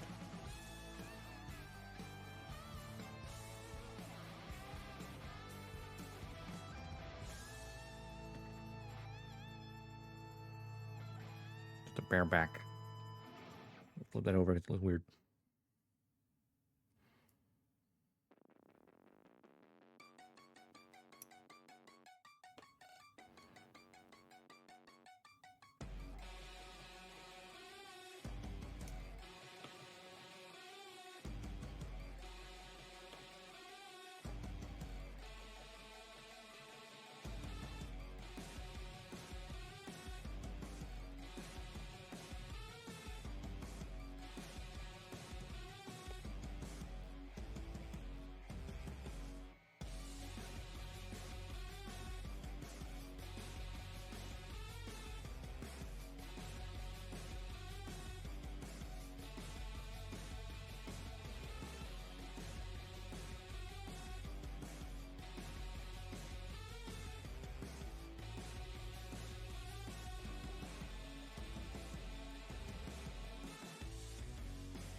Goes on here as well.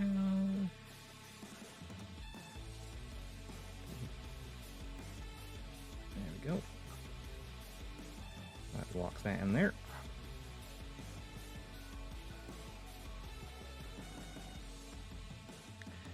And then the collar and the neck as well.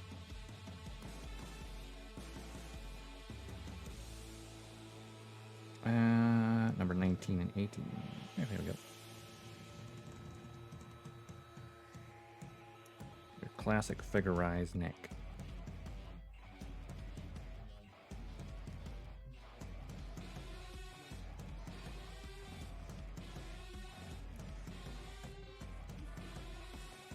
Of course, you need to have a sticker on the neck as well, because you have the little triangle interface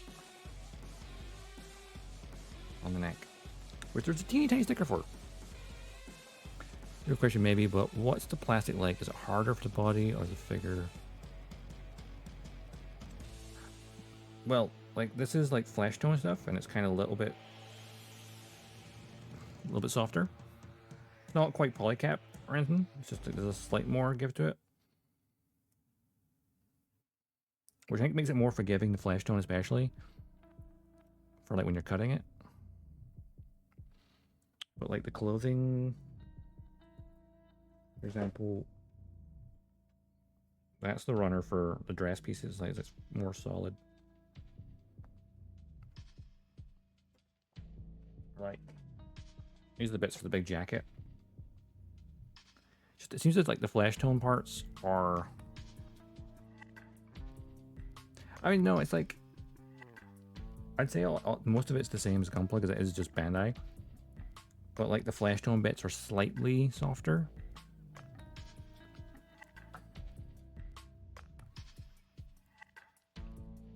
Just to make them like kind of cut a bit cleaner because obviously it's going to be flesh tone.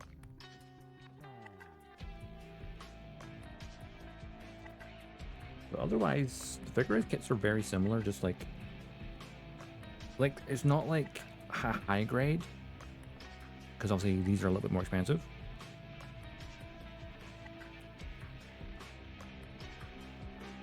So I'd compare it to a real grade in terms of the quality of the plastic.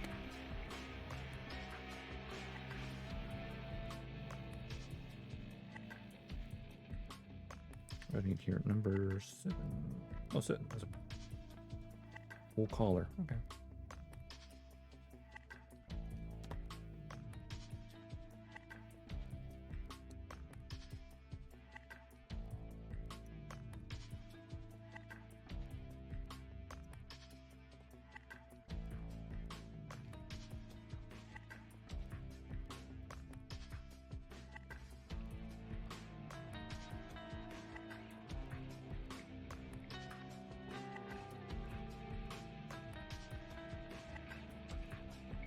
I think a figure-rise kit is always worth picking up just to try them out. I know there's the Luna Maria Hawk recently got a figure-rise kit. I haven't picked one up yet, but like she has like 2 different bodies, one with the flight suit zipped up and one with it open, and then there's an inner piece for the open one, which is basically a polycap type plastic, so it's soft. And people point, I've seen clips where people are pointing at it is extremely soft. To the point where you're like, that's a bit sus.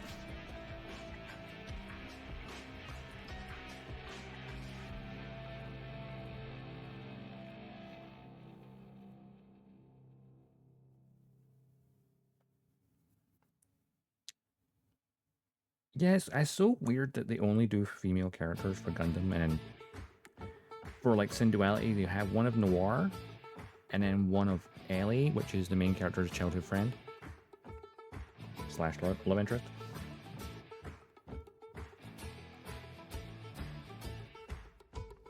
And of course, there is one of Mystere, which is basically color swap her as well, but that's exclusively to the collector's edition of the game in Japan.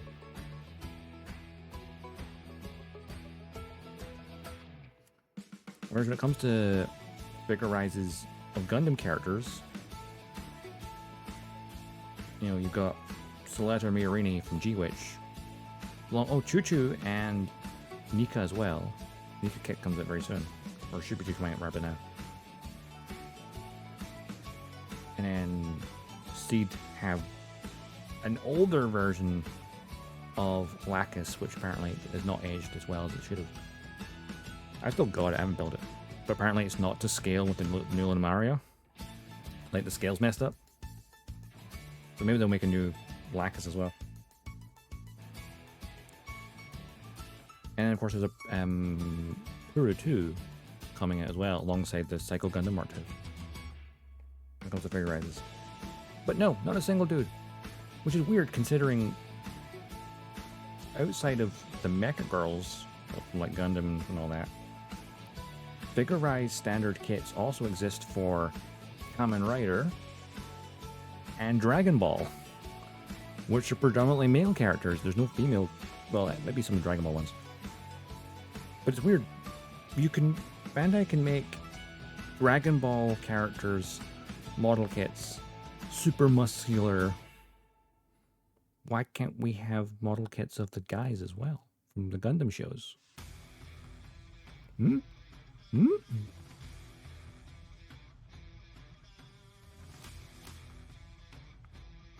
I mean, I guess the Fig Arts ones exist, the pre-made figures.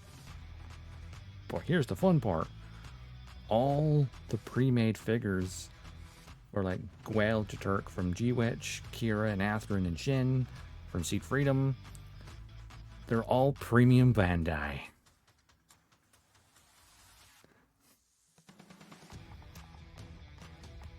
Actually, to be fair, all of the HS Fig Arts kits for Gundam characters apparently are premium Bandai. At least they're not even sold in the UK at all. So those Soleta, Mirini, and the accessory set my sister got for me for Christmas, that she got from like Alec. What was that site called again? Why have I suddenly forgotten the website? Ami. They're good for getting like stuff. Actually, there's a fun thing. Is I was getting a model kit that's limited edition one for my sister because she likes Megami Device. Oh, for Ami. Because obviously points out, oh, it's there, and it's like, cool. And then she points out, go, yeah, one of the premium Bandai kits you're after is also in there. I'm like, oh, is it now? Okay, I guess I'll get it at the same time.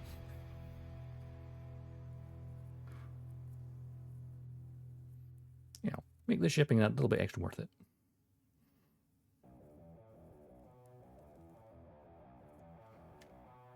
But I'd love to see more model. I'd love to see model kits of the male characters.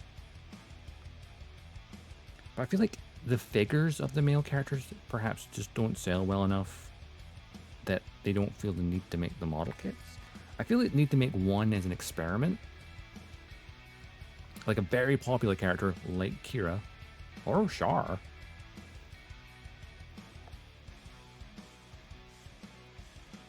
But I think Kira Yamato would be a perfect choice as a tester for a character.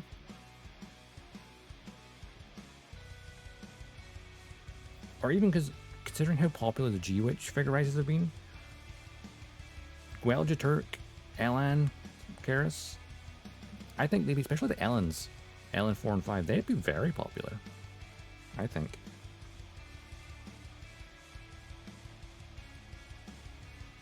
How you could straight up make Elan 4 and then make Elan 5 a P Bandai because he's technically a variant.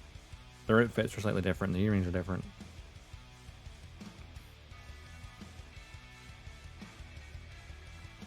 I think people would accept that one.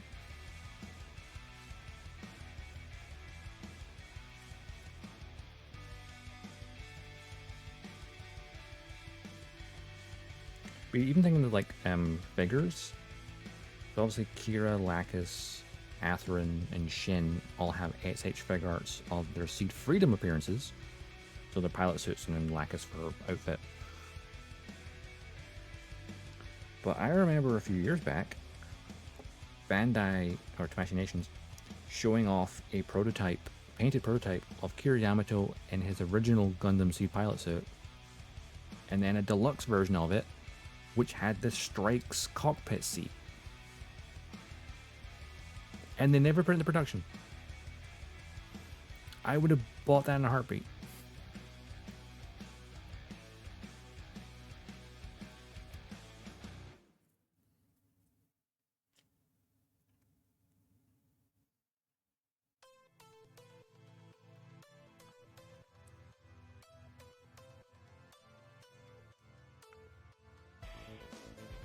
Hell, if you made a model kit of that to scale with the Figure-rise Lacus as well, again, that would work really, really well. I feel like there is a demand there. Bandai just, they don't see it yet. Or it's just not obvious enough to them. And so if they do, hopefully at some point, make a male character Figure-rise kit for Gundam, everyone needs to buy it. To prove a point. In fact, I'll buy 2.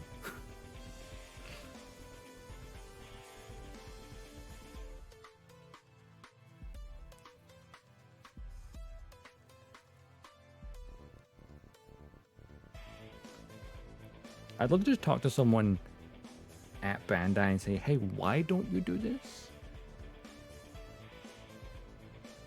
Like, just give me a reason, please. I want to know.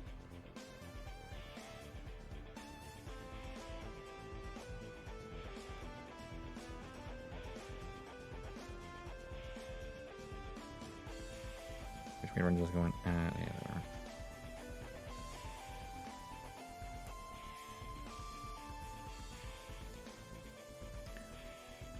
Oh, actually, thinking about it, there is actually some Figure-rise male kits, now I think about it. Now, there is the Figure-rise Standard of like Kamen Rider and Dragon Ball, which I mentioned earlier. I forgot there's a Figure-rise, not Standard, just Figure-rise statues. I know there's at least one of like the main protagonist from Demon Slayer. Which again, I don't really see Demon Slayer Gunpla people being an overlap. Maybe that's part of the problem. Ooh, Figure-rise Gilgamesh, nice. I imagine his armor is nice and shiny. Assuming it's the armor version.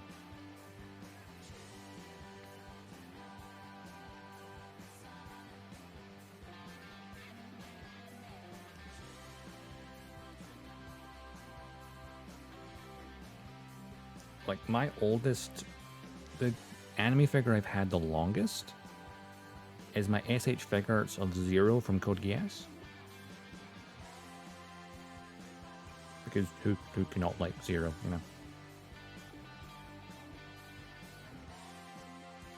Also, you have helmet version, or you can have Lotush's head.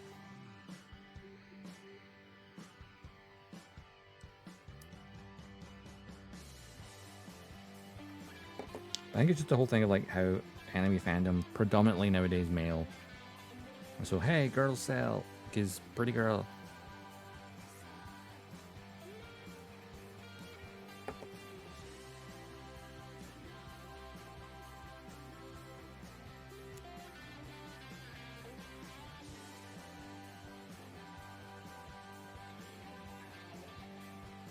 Let me turn that tiny bit too much. Way high.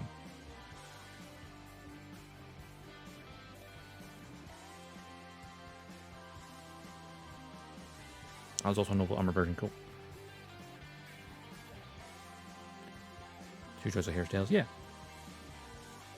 The Figure-rise hits, models are nice.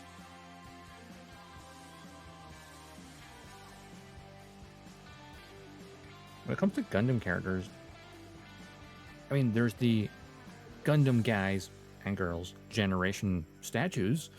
Well, they're 100 plus. Starting prices. Like, have you seen the one with Char on a horse? That thing's insane.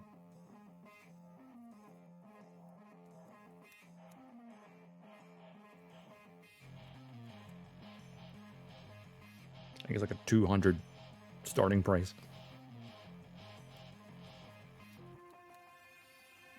Like 100 for Char and 100 for the horse.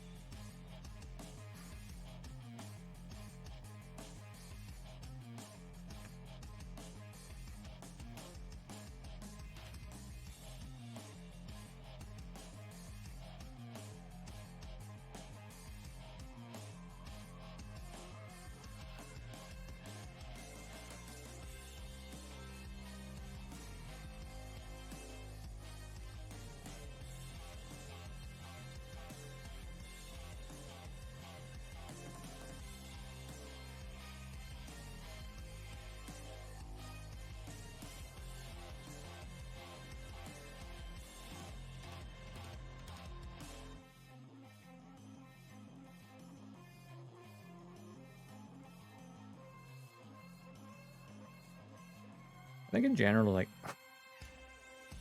having Noir as a character, I kind of like Kanata to go with her.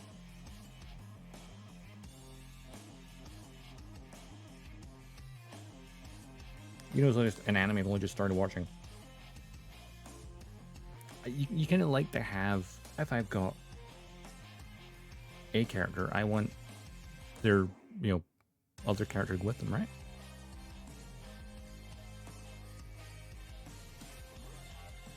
I've got a Lacus Klein kit I've not built. I want a Kira Yamato to go with it. Oh, there's a Luna Maria Hawk figure come out. I want a Shin Asuka to go with it. I also want a Kigali and Atherin as well.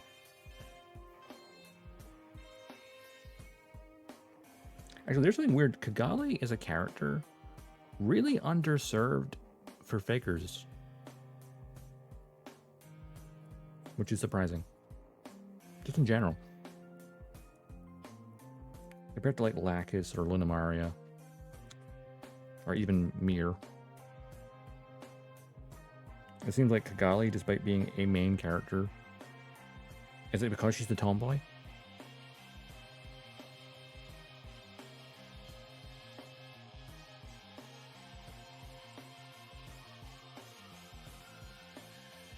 It's funny, I remember seeing is after the Lacus Klein Figure-rise came out, Bandai had done a poll. Like going, what character would you like to see next? Guess who won that poll? Kigali. Guess who still doesn't have a Figure-rise kit? Kigali.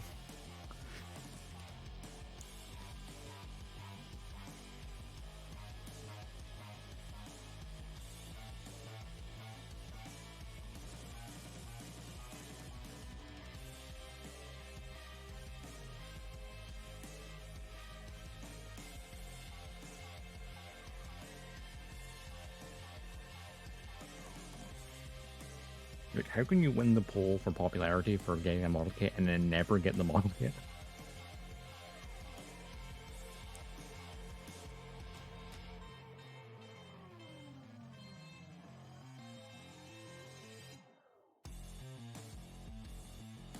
Wait, is it the right way around?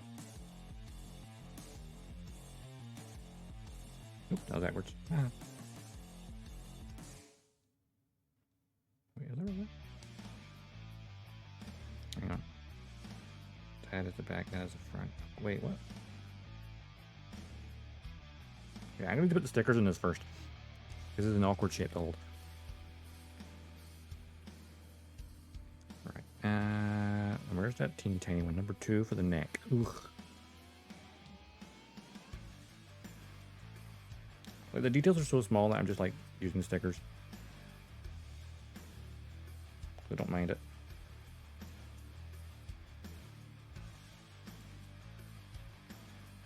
This is the little tiny little gray thing on the neck.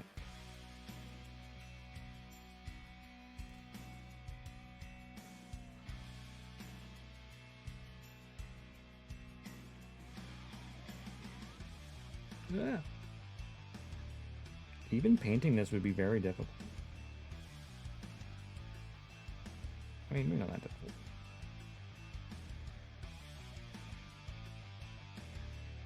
It actually may be better to paint this, because this is really awkward.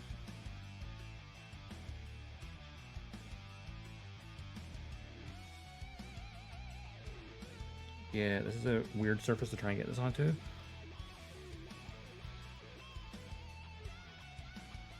Yeah, also think about this was years ago.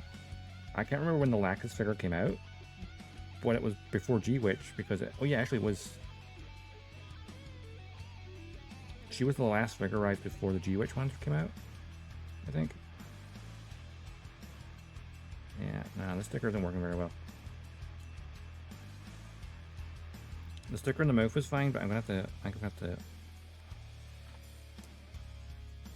get a marker for this.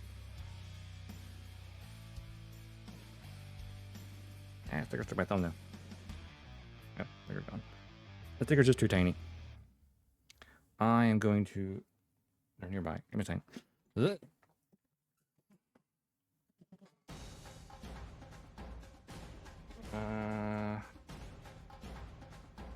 You know what?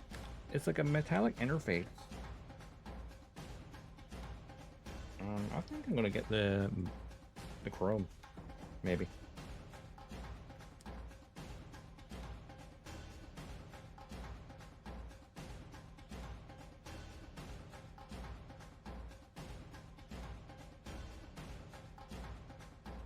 Belt gray.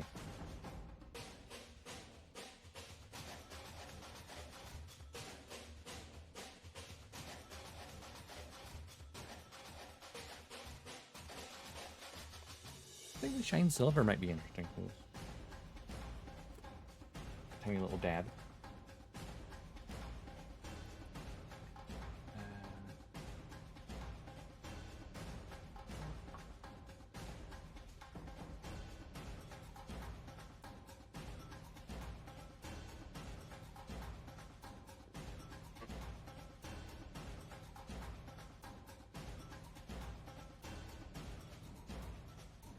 Of course, I wanted to clean this up afterwards.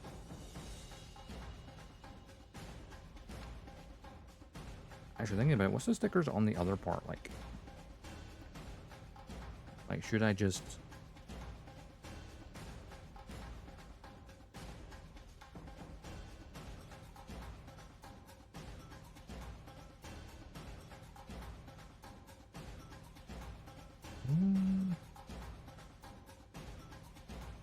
I may attempt these stickers quickly first before I... Because if I can't get them right, then yeah. I'm going to attempt the one here first.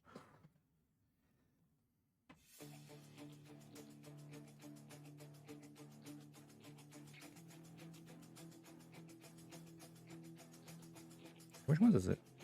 Number 10? Which one's number 10? That's a yellow.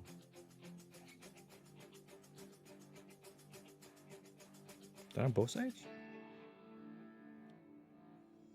Where's one side? Oh, it's just one side, okay.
Okay, the yellow one's this part.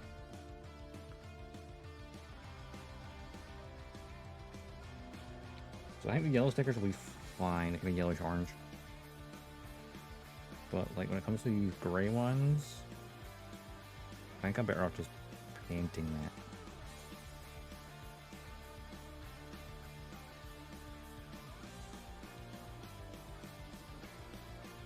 I'm gonna try it.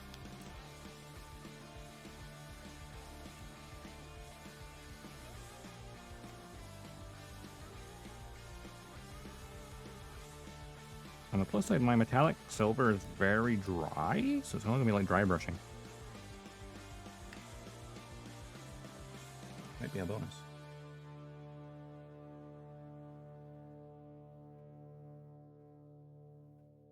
Or it'll just blob. And I'll have to clean up afterwards.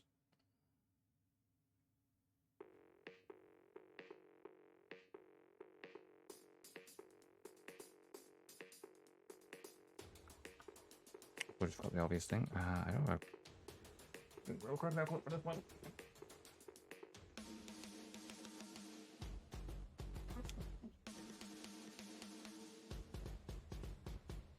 That would help.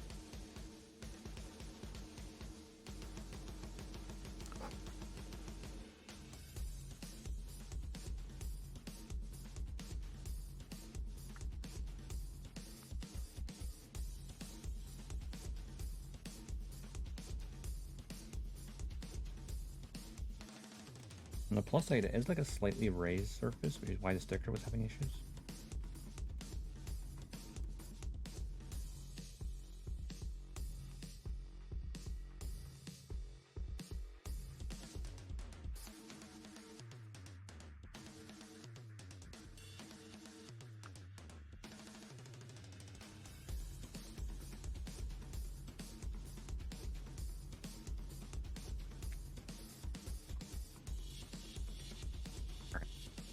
Metallic smell.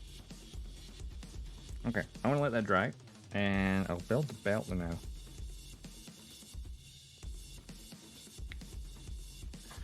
And I can easily get the excess off of a toothpick, so. Advantage of bare plastic. F1. Which one's F1? There it is.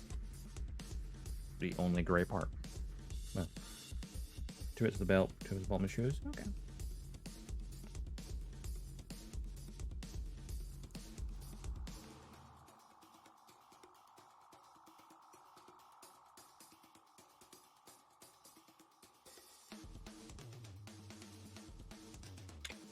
Gundam markers are really good because they're very quick and dirty.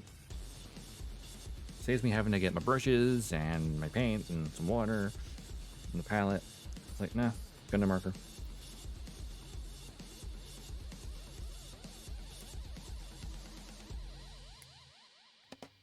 You a teeny tiny bit of paint? Cool, I'll do.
I like how it dried quite flat. I feel like metallic paints dry some of the best because they kind of look like they're blobbing and they kind of.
Hang on a sec.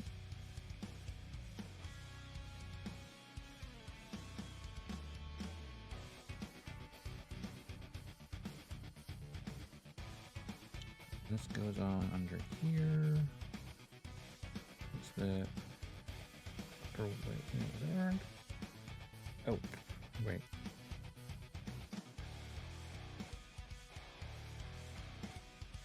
So we attach this first, then attach... Okay. I was like, there's a gap there. It's like, yeah.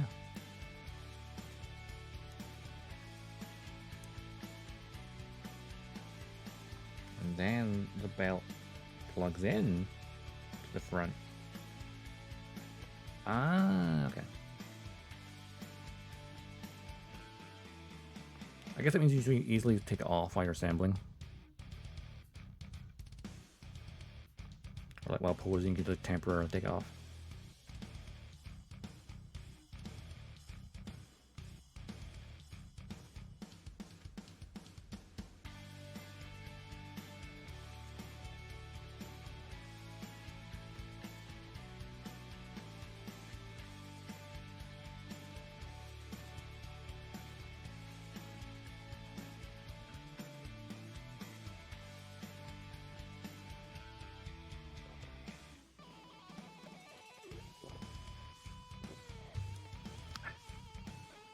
I got so focused on what I was doing, it's like I haven't had a drink for a little while.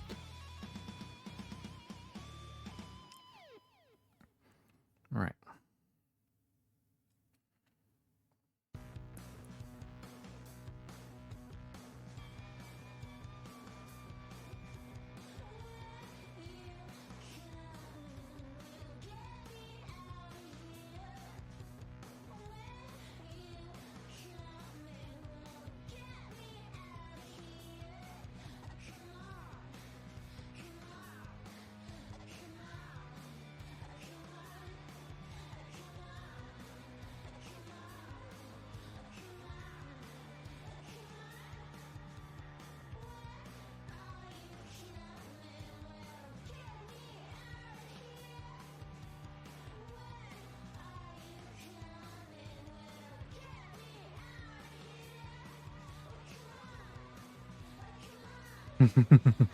Pretend this game's really gonna go.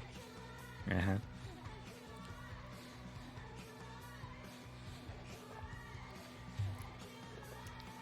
There you go.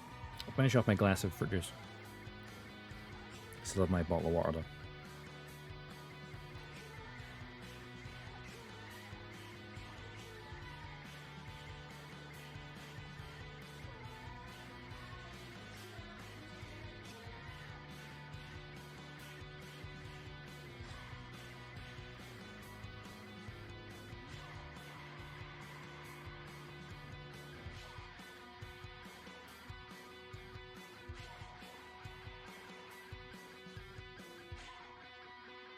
Like, remember to water your streamer.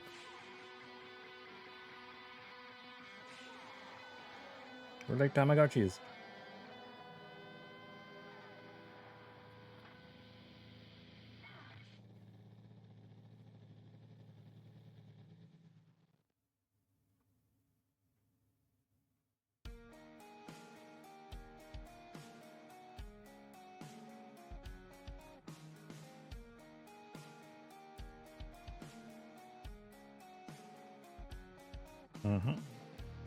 Hydrate before you dihydrate.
Zoom and enhance, or at least autofocus.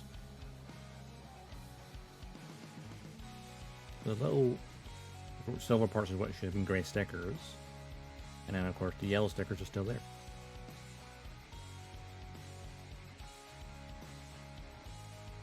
Not too shabby.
in the neck.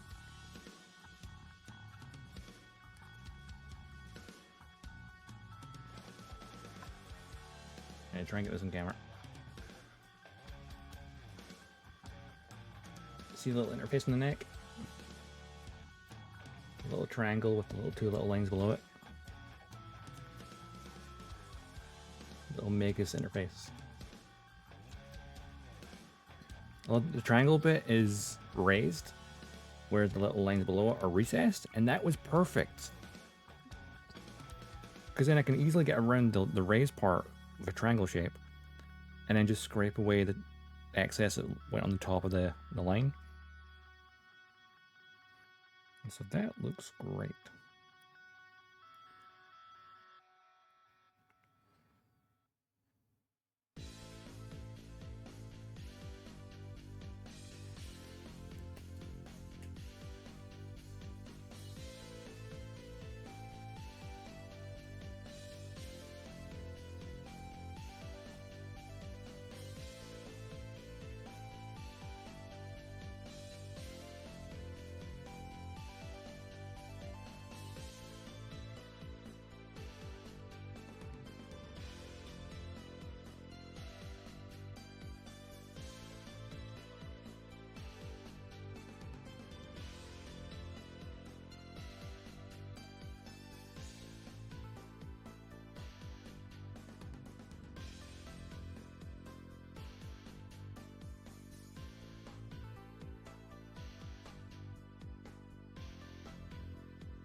A little bit of subtle shading.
Noir so far. Noir so far. This is upper torso and head. Did a tiny bit of paneling I did on the front of the dress actually helped give some shading. Not too dark, I don't think. A little bit of silver on the interfaces as well. And your default quizzical face as well just suits the character because she is that much of an airhead, despite being an android.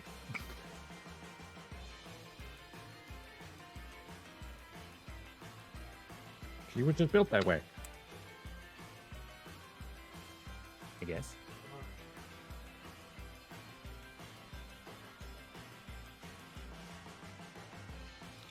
Turns the page.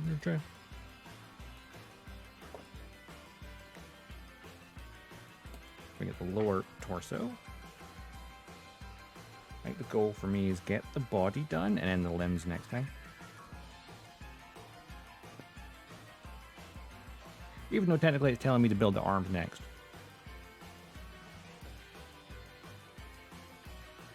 I feel like I'd rather build the torso than the arms.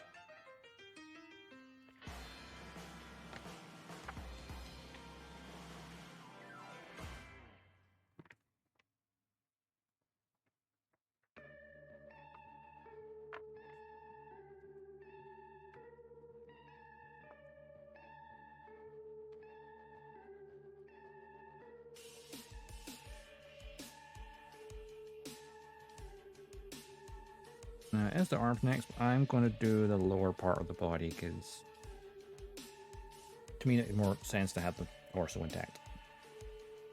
Also means less of this bit dangling by itself.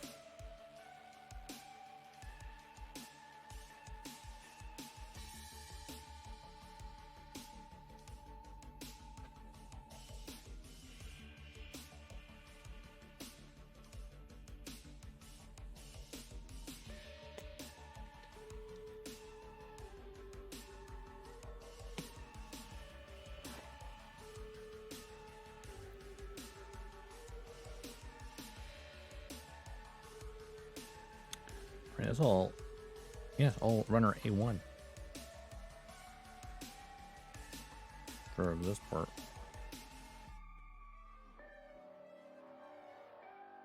Ah, okay. So we're actually building the inner torso, but the rest of the dress isn't until after you've done the legs, I guess.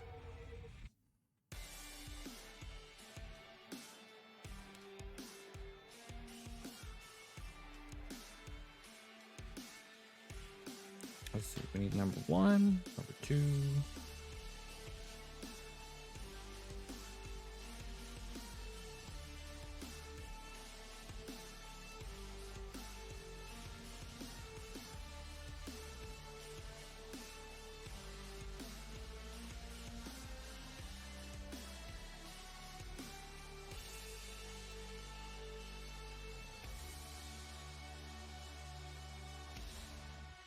And number 3 to attach them together.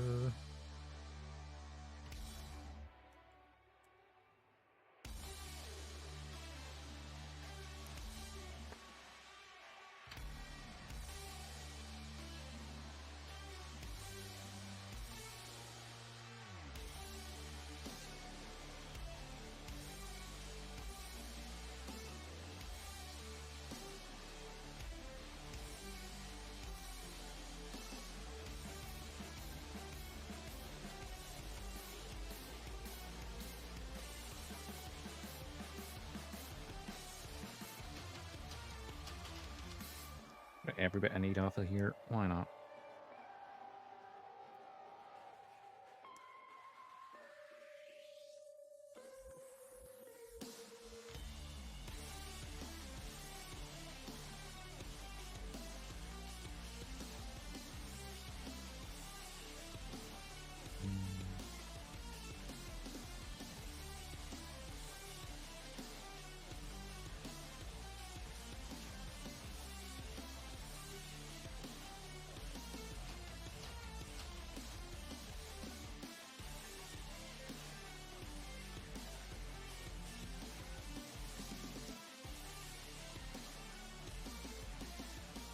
The only bit left in this runner now is that edge of the dress.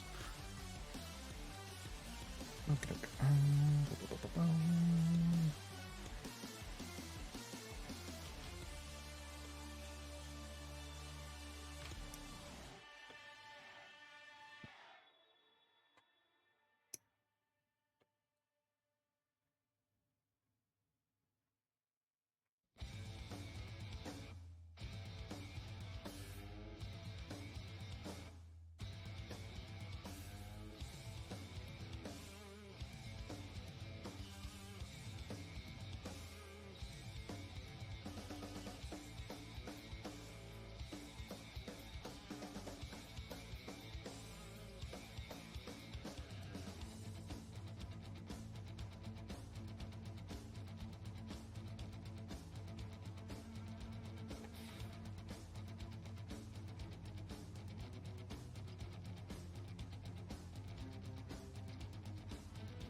Alright, let's make sure this is correct, because this is more awkward shape part area.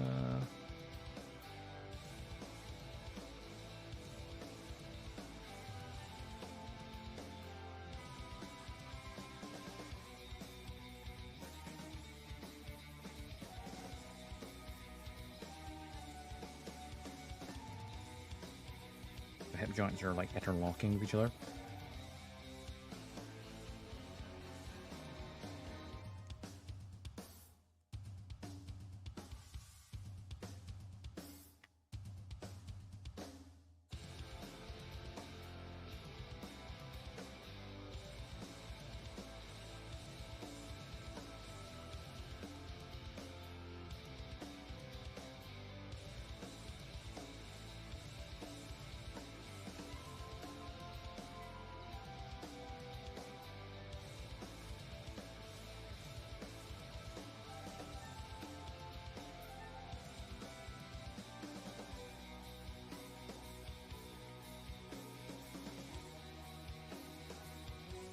And this going the opposite direction.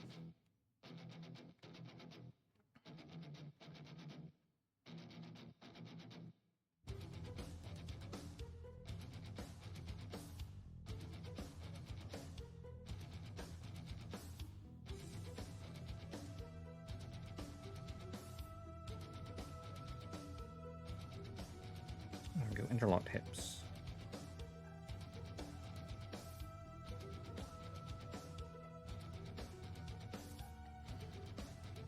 That being towards the back, that towards the front. Okie doke.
Sure this is correct orientation.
This goes into the bottom half of the torso.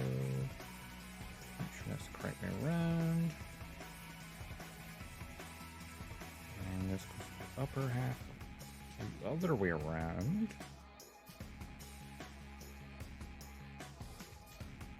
Slides into there. Cool.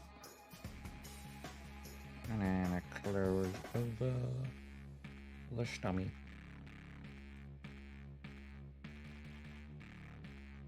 All those tummy enjoyers out there.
And attach the console.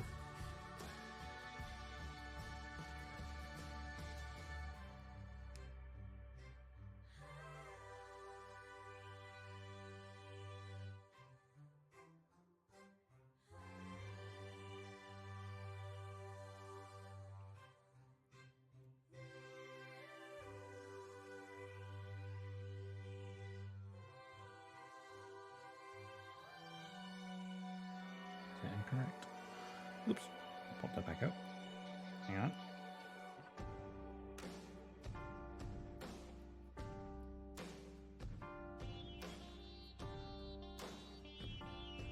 Oh no, that was backwards. Ah, oopsie.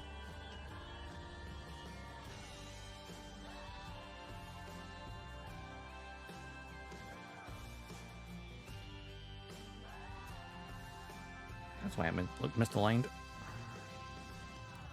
There we go. That's much better fit.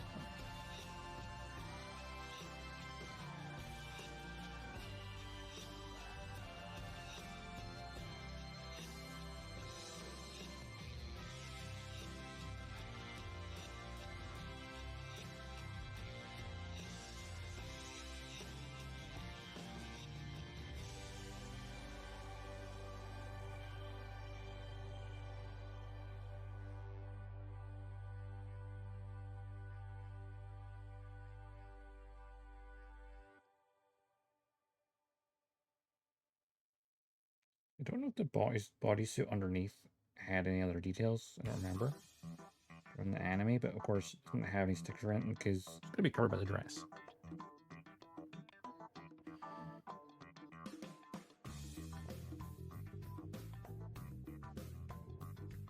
I'm just going to go quick repaneling along some edges.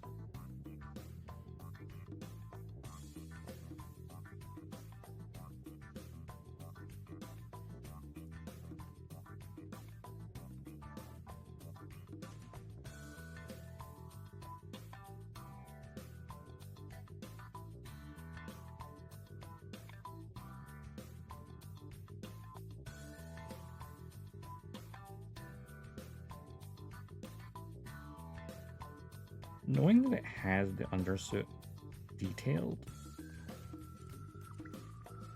I think it would be good to get another one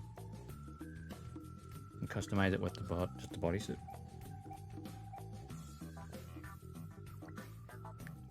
You probably have to like modify some bits slightly.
On a scale of 1 to 10? I always taper my expectations, so let's say 8.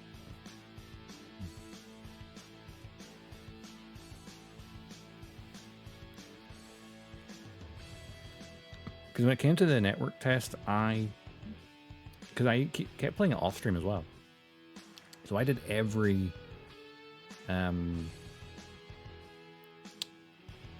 request that was available. And of course we did jump over to like the other side as a bounty target, and I did all the stuff there as well. Almost had the garage fully upgraded to what it was available in the network test, which is level 2. I had most of it done.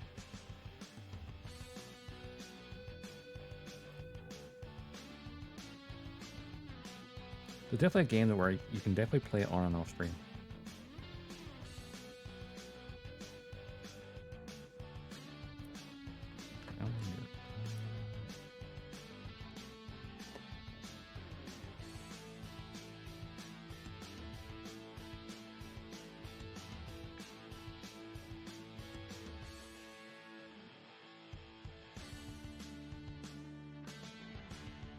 Where's the part about the dress assembly?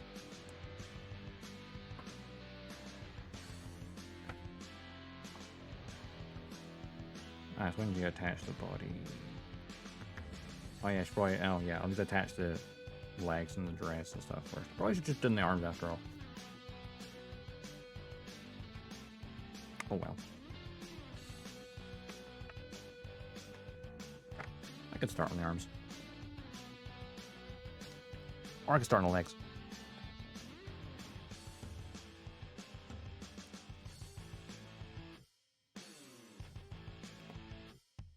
That's one side for now.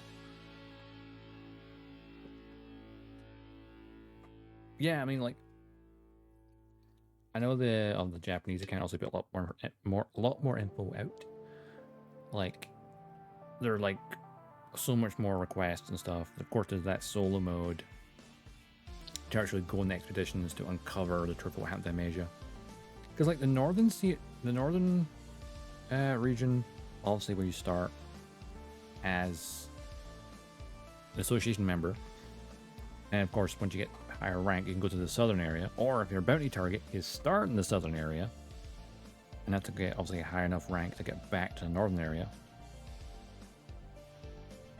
But then I noticed, like, if you look at looking at the map in game, is like there's a big bit in the middle, which of course is clearly the city of Amasia itself. Obviously, like the solo mode stuff probably takes place in there.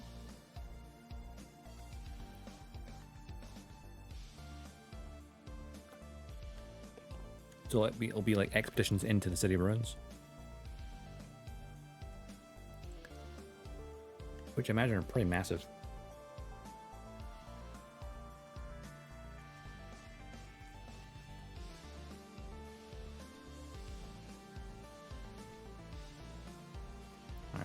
May as well do the arms after all. Or just done the arms and then done the lower body later.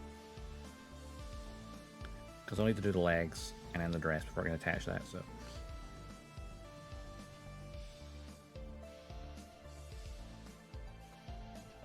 What am I looking for?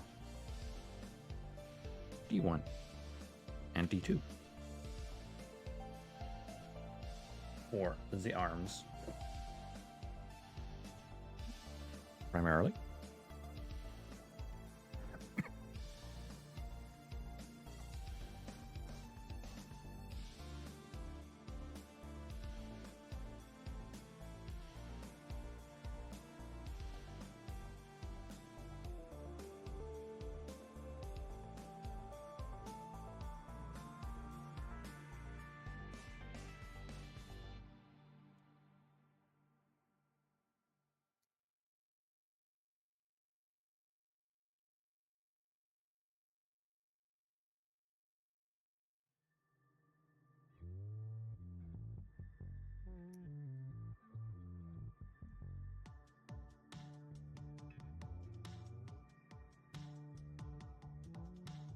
That's the parts I need for that. I'll keep these runners up here now because primarily just these parts were the arms. And number 25 down here.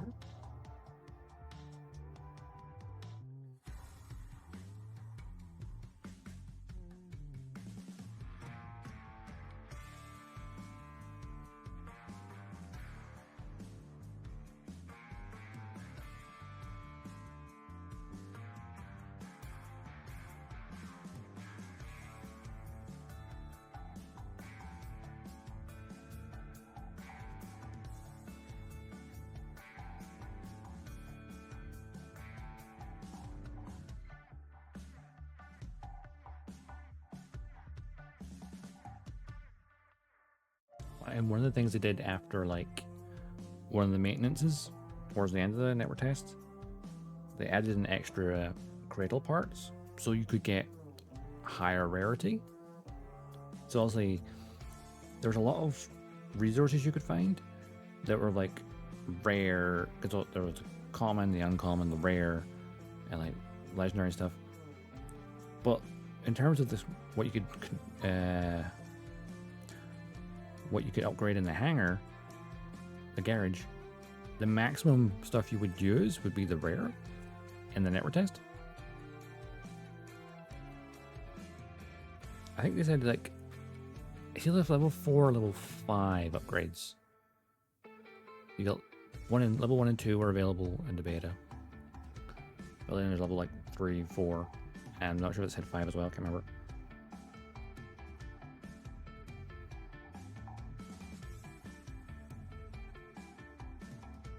And with different rarity of weapons and everything.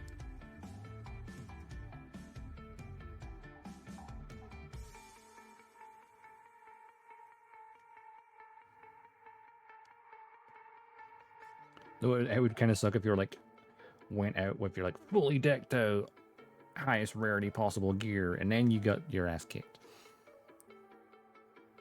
Because then you lose it. Well, plus if you haven't assured jar, get some of it back.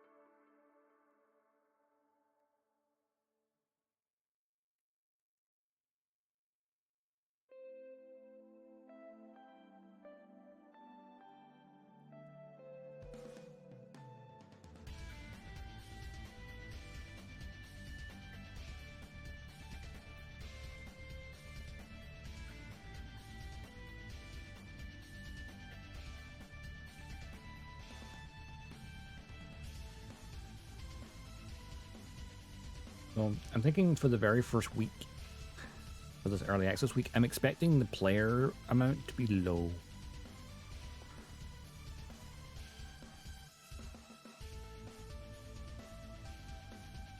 Because not everyone's going to fork out that much money for the higher editions. And with the game being separated by platform as well. So you'll have the Xbox players, the PlayStation players, the PC players, all separated.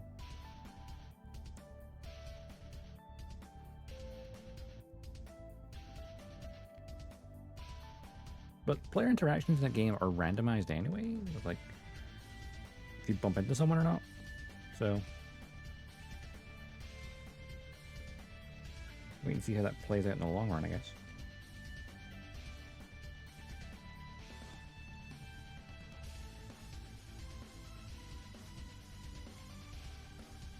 I did notice, like, as the network test went on, encounters with other players were less frequent.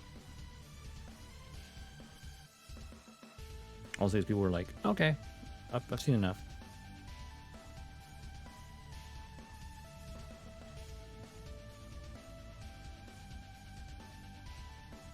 Whereas, like, that first weekend was live, was like, okay. And then when it was in the, you know, the extra day or two for having pre-ordered it, I didn't see a single other player. At least directly. I heard their engine in the distance, but never saw them.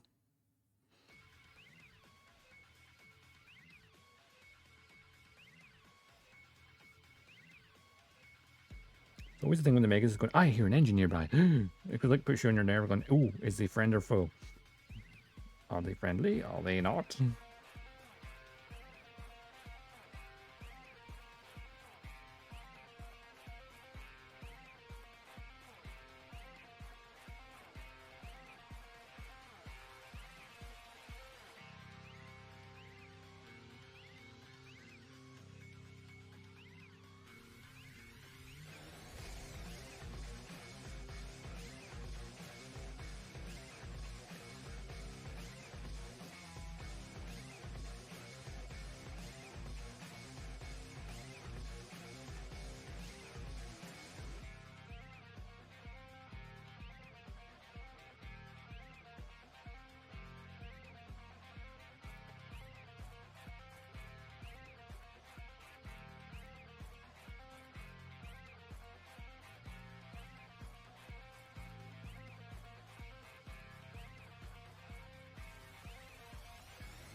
And slides into here.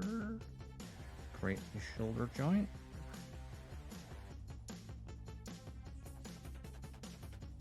I suppose compared to the previous ones I've built, Figure-rises, both Celeste and Mirini had the uniform.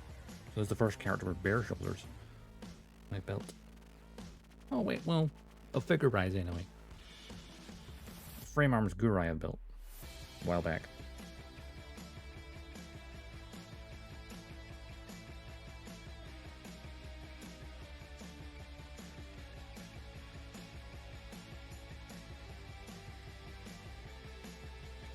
Okay, what do we need? We need number 23.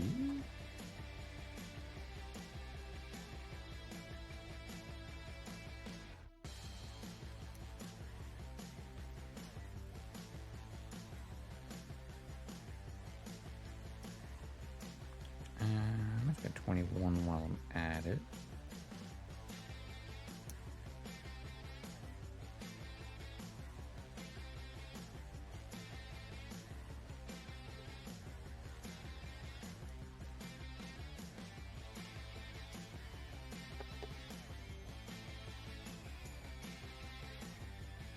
The elbow joints.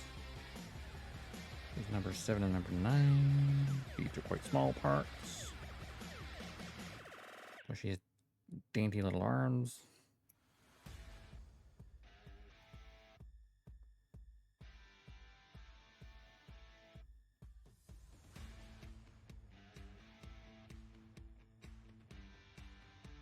It's actually quite funny in the anime series. She's a Magus. She is an android. And then you see her struggling to lift stuff as if she really was a weak little girl. Whereas in the other Maguses just walk along, just lift it without any effort. Like, something's wrong with her programming, clearly.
Good thing that she has very pale skin, because any tiny stress marks from the nubs, very, very hard to see them.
Upper arms in there.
All right, so upper direction, lower direction.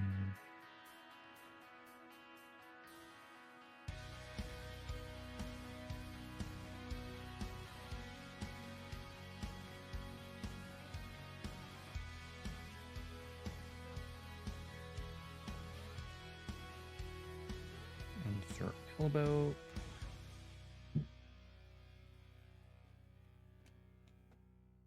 Now rolled over.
Now, orientation of this arm.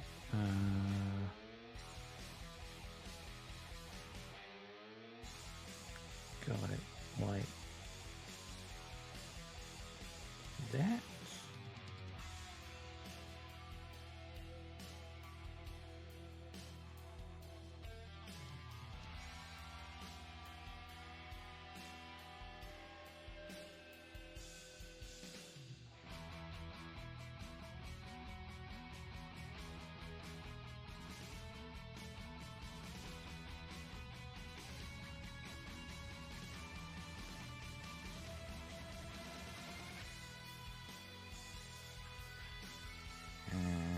Teeny tiny wrist to build.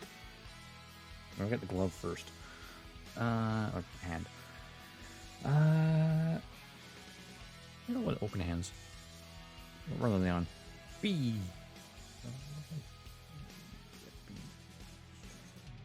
That's fine.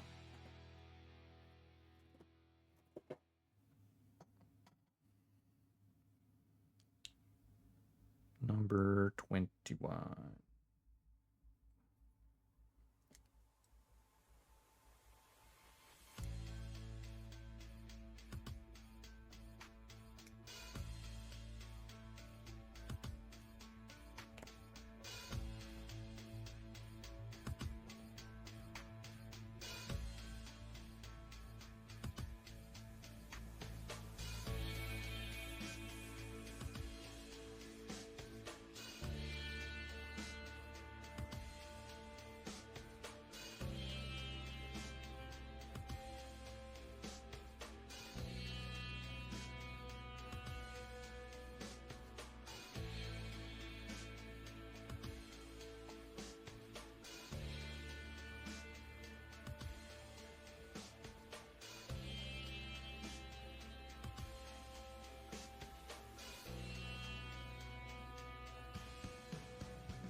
Alright, what sticker's on here? Number 19, which is...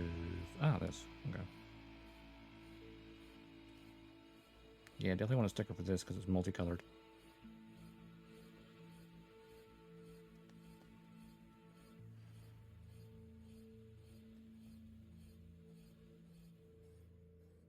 It wouldn't be too terrible to paint, honestly.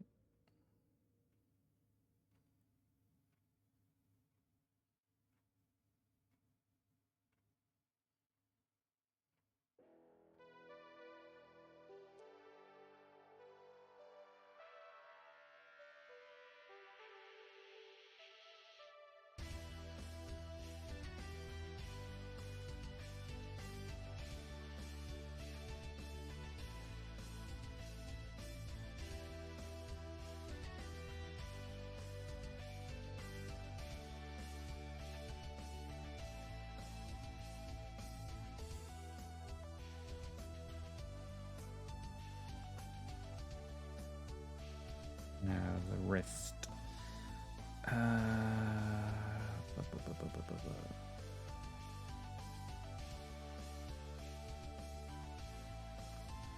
Oh, that's actually pretty good.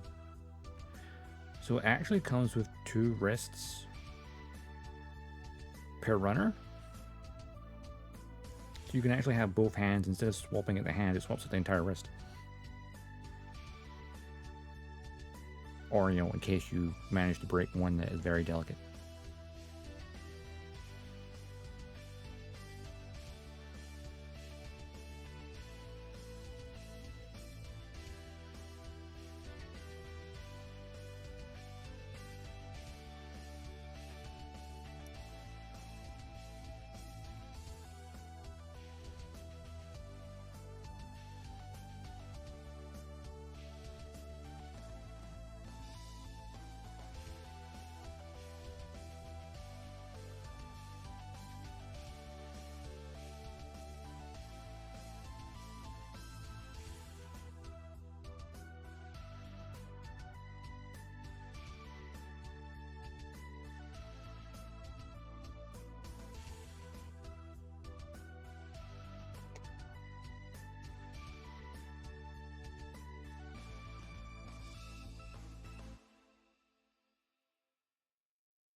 Or that's upper.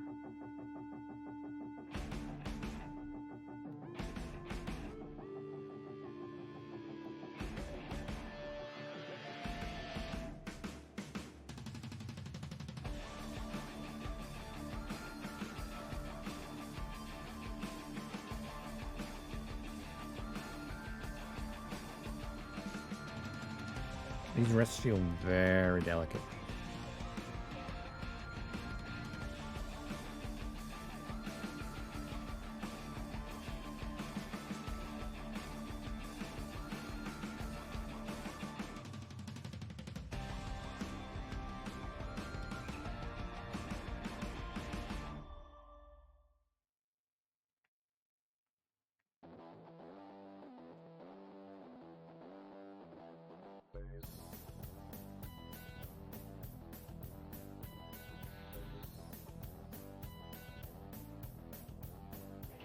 You notice how it's both wrists. The hands come off relatively easily.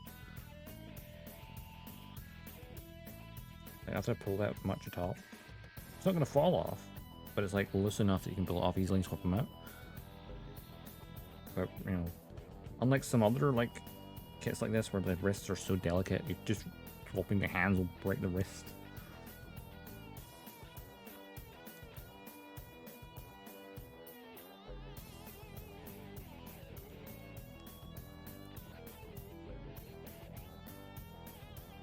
She has an arm. Oh, for the other arm.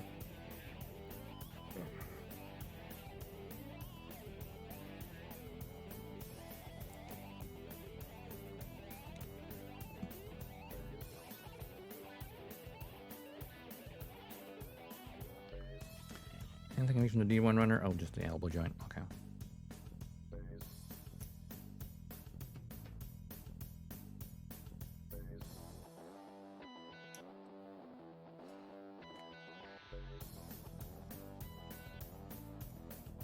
mean, I could get the wrist joint with this one as well, but I'll use the other one, but it's fine. It's number 3.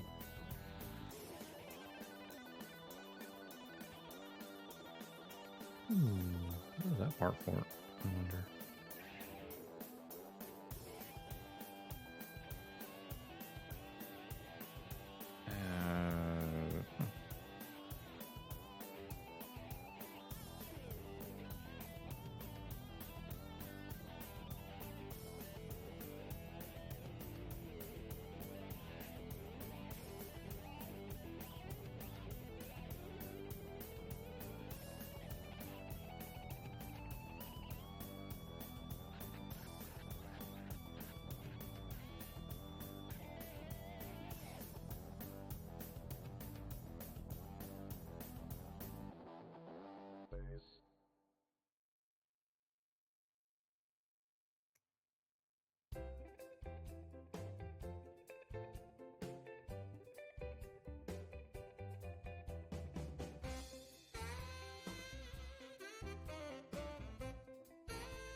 They're on the shot. Well, be careful not to trip over anything when you get there.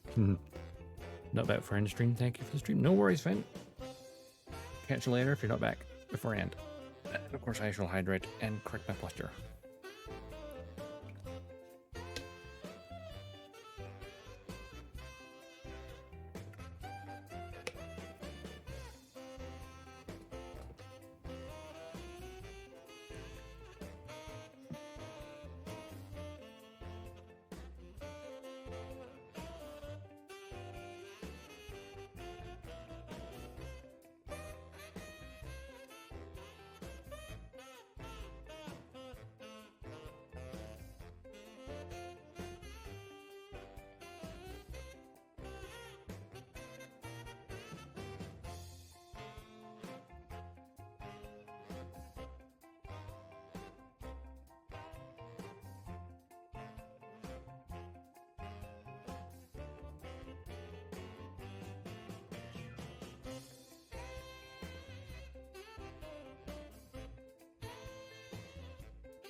shoulder put together.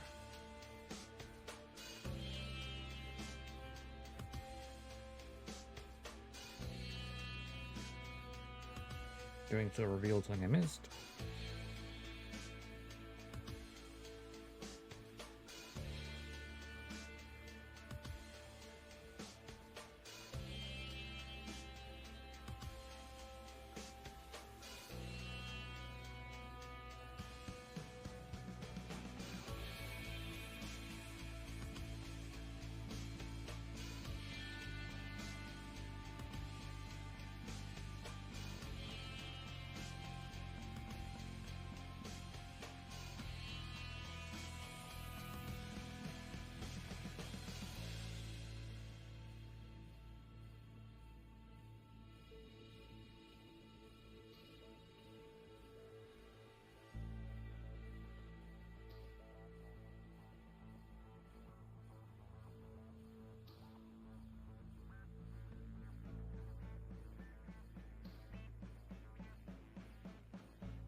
Upper arm, and the elbow again. Deja vu, I've just done this limb before. Now reversed.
Right, elbow, upper end, lower end.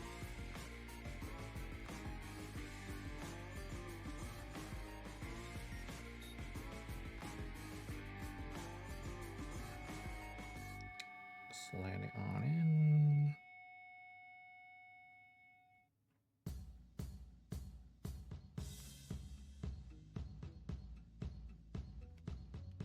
And the lower arm, you know, compared to a Gundam, the arms are all very easy to do on this. Because, you know, it's just like shoulder, bicep, elbow, forearm. Like especially the upper and lower arm parts, including the joints. It's one piece.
Make sure I got the arm.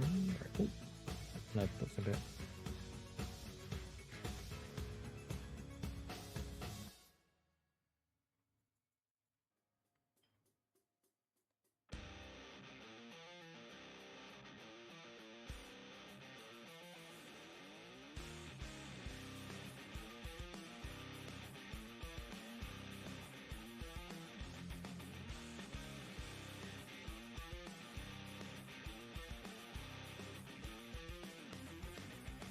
Now for the other hand. Right, let's see.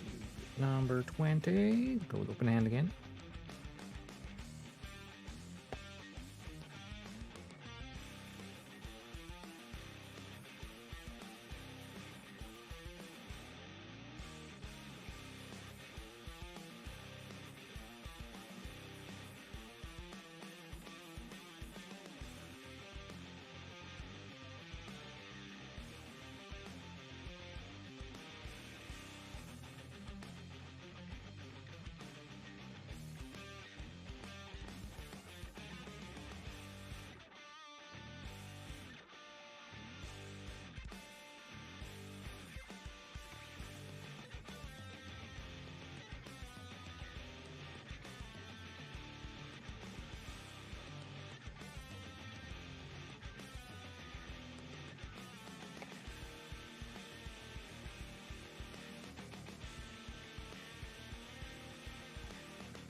number for the hand. Number 32.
For the wrists.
Benny. Hey, make a boy.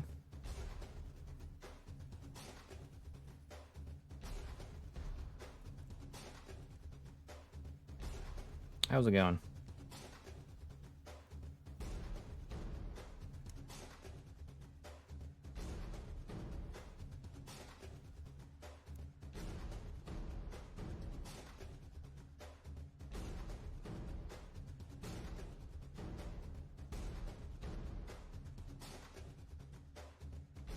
Woke up now? Wait, you just woke up? Or am I woke up?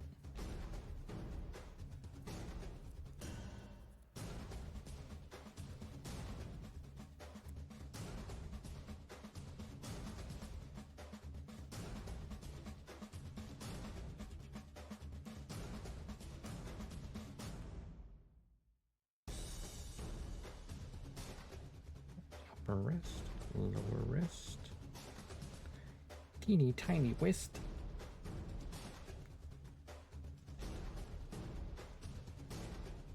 Ah, right. After workout crash.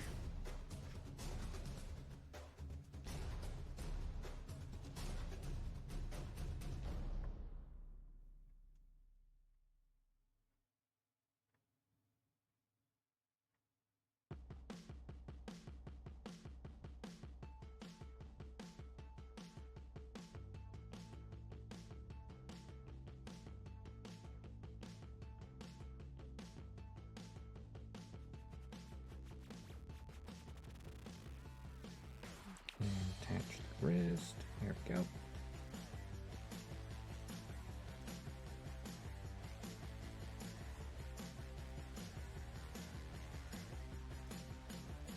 His arms do feel quite delicate.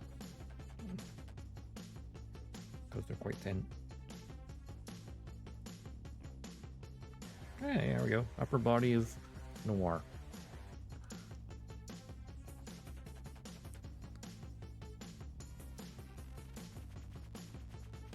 Not bad.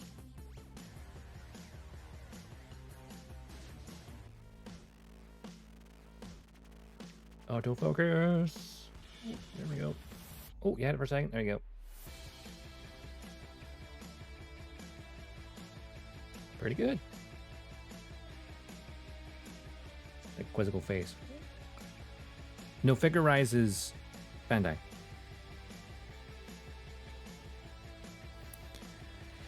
Figure-rise is Bandai's line of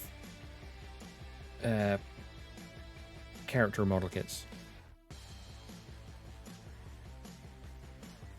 They've got a couple of Gundam characters. This one from Synduality Noir series. They also have like Kamen Rider and Dragon Ball figures as well. Oh, and Digimon. They even had Digimon as Figure-rises because they're quite organic. Yeah, Bandai's taken a lot of trial and error to get to this point. If you look at the Figure-rise kits from like 10 years ago, they're terrible. Especially the faces. Yeah, so basically Figure-rise is specifically characters. So I know ones that they've got, so obviously this is Noir from Synduality Noir. You know, there's Soleto Miorini from Mercury, which I've built previously. And there's like Lacus Klein, there's Choo-Choo and smaller characters. There's a Luna Maria Hawk that's come out recently. There's like Goku, Vegeta, things like that for like Dragon Ball stuff. Some of the Kamen Rider characters. And a few, of course, Digimon as well. Because obviously, like, they're humanoid forms. So Figure-rise is like human to humanoid characters. Well, I suppose Garurumon is technically a wolf. So, well, that's only male Garurumon did, not normal one. Yeah. So it's like half wolf, half mecha. I guess I've got War Greymon in my pile over there. Should probably build it at some point.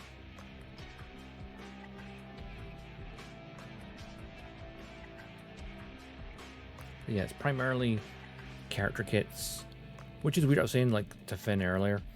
It's weird that we have, so like there's Kamen Rider. Oh, there's Nad just started, isn't it? I'll let Nad play it first.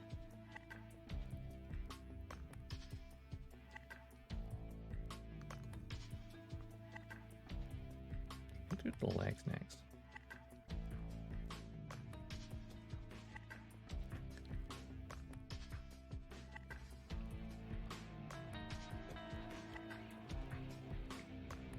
Okay, no, that should be over. Oh, you recently repaired some seized up pliers and nippers, so now my hands kind of smell of WD-40. Nice. I was gonna say, oh yeah, so what's weird about the Figure-rise kits is when it comes to the mecha series, like when it comes to Gundam, Synduality, or oh, I forget what the other one's called. It's like something Beyond the Border, or also M86 as well. It's all the female characters, only female characters to get a kit. But Kamen Rider and Dragon Ball are male characters mostly. They get kits. Where's my Gundam male? Where's Kira Yamato? I want Kira Yamato kit. Come on, Bandai. Give me Kira, give me Atherin. I mean, how can, considering how popular Gundam Seed is, I don't see why they wouldn't make characters.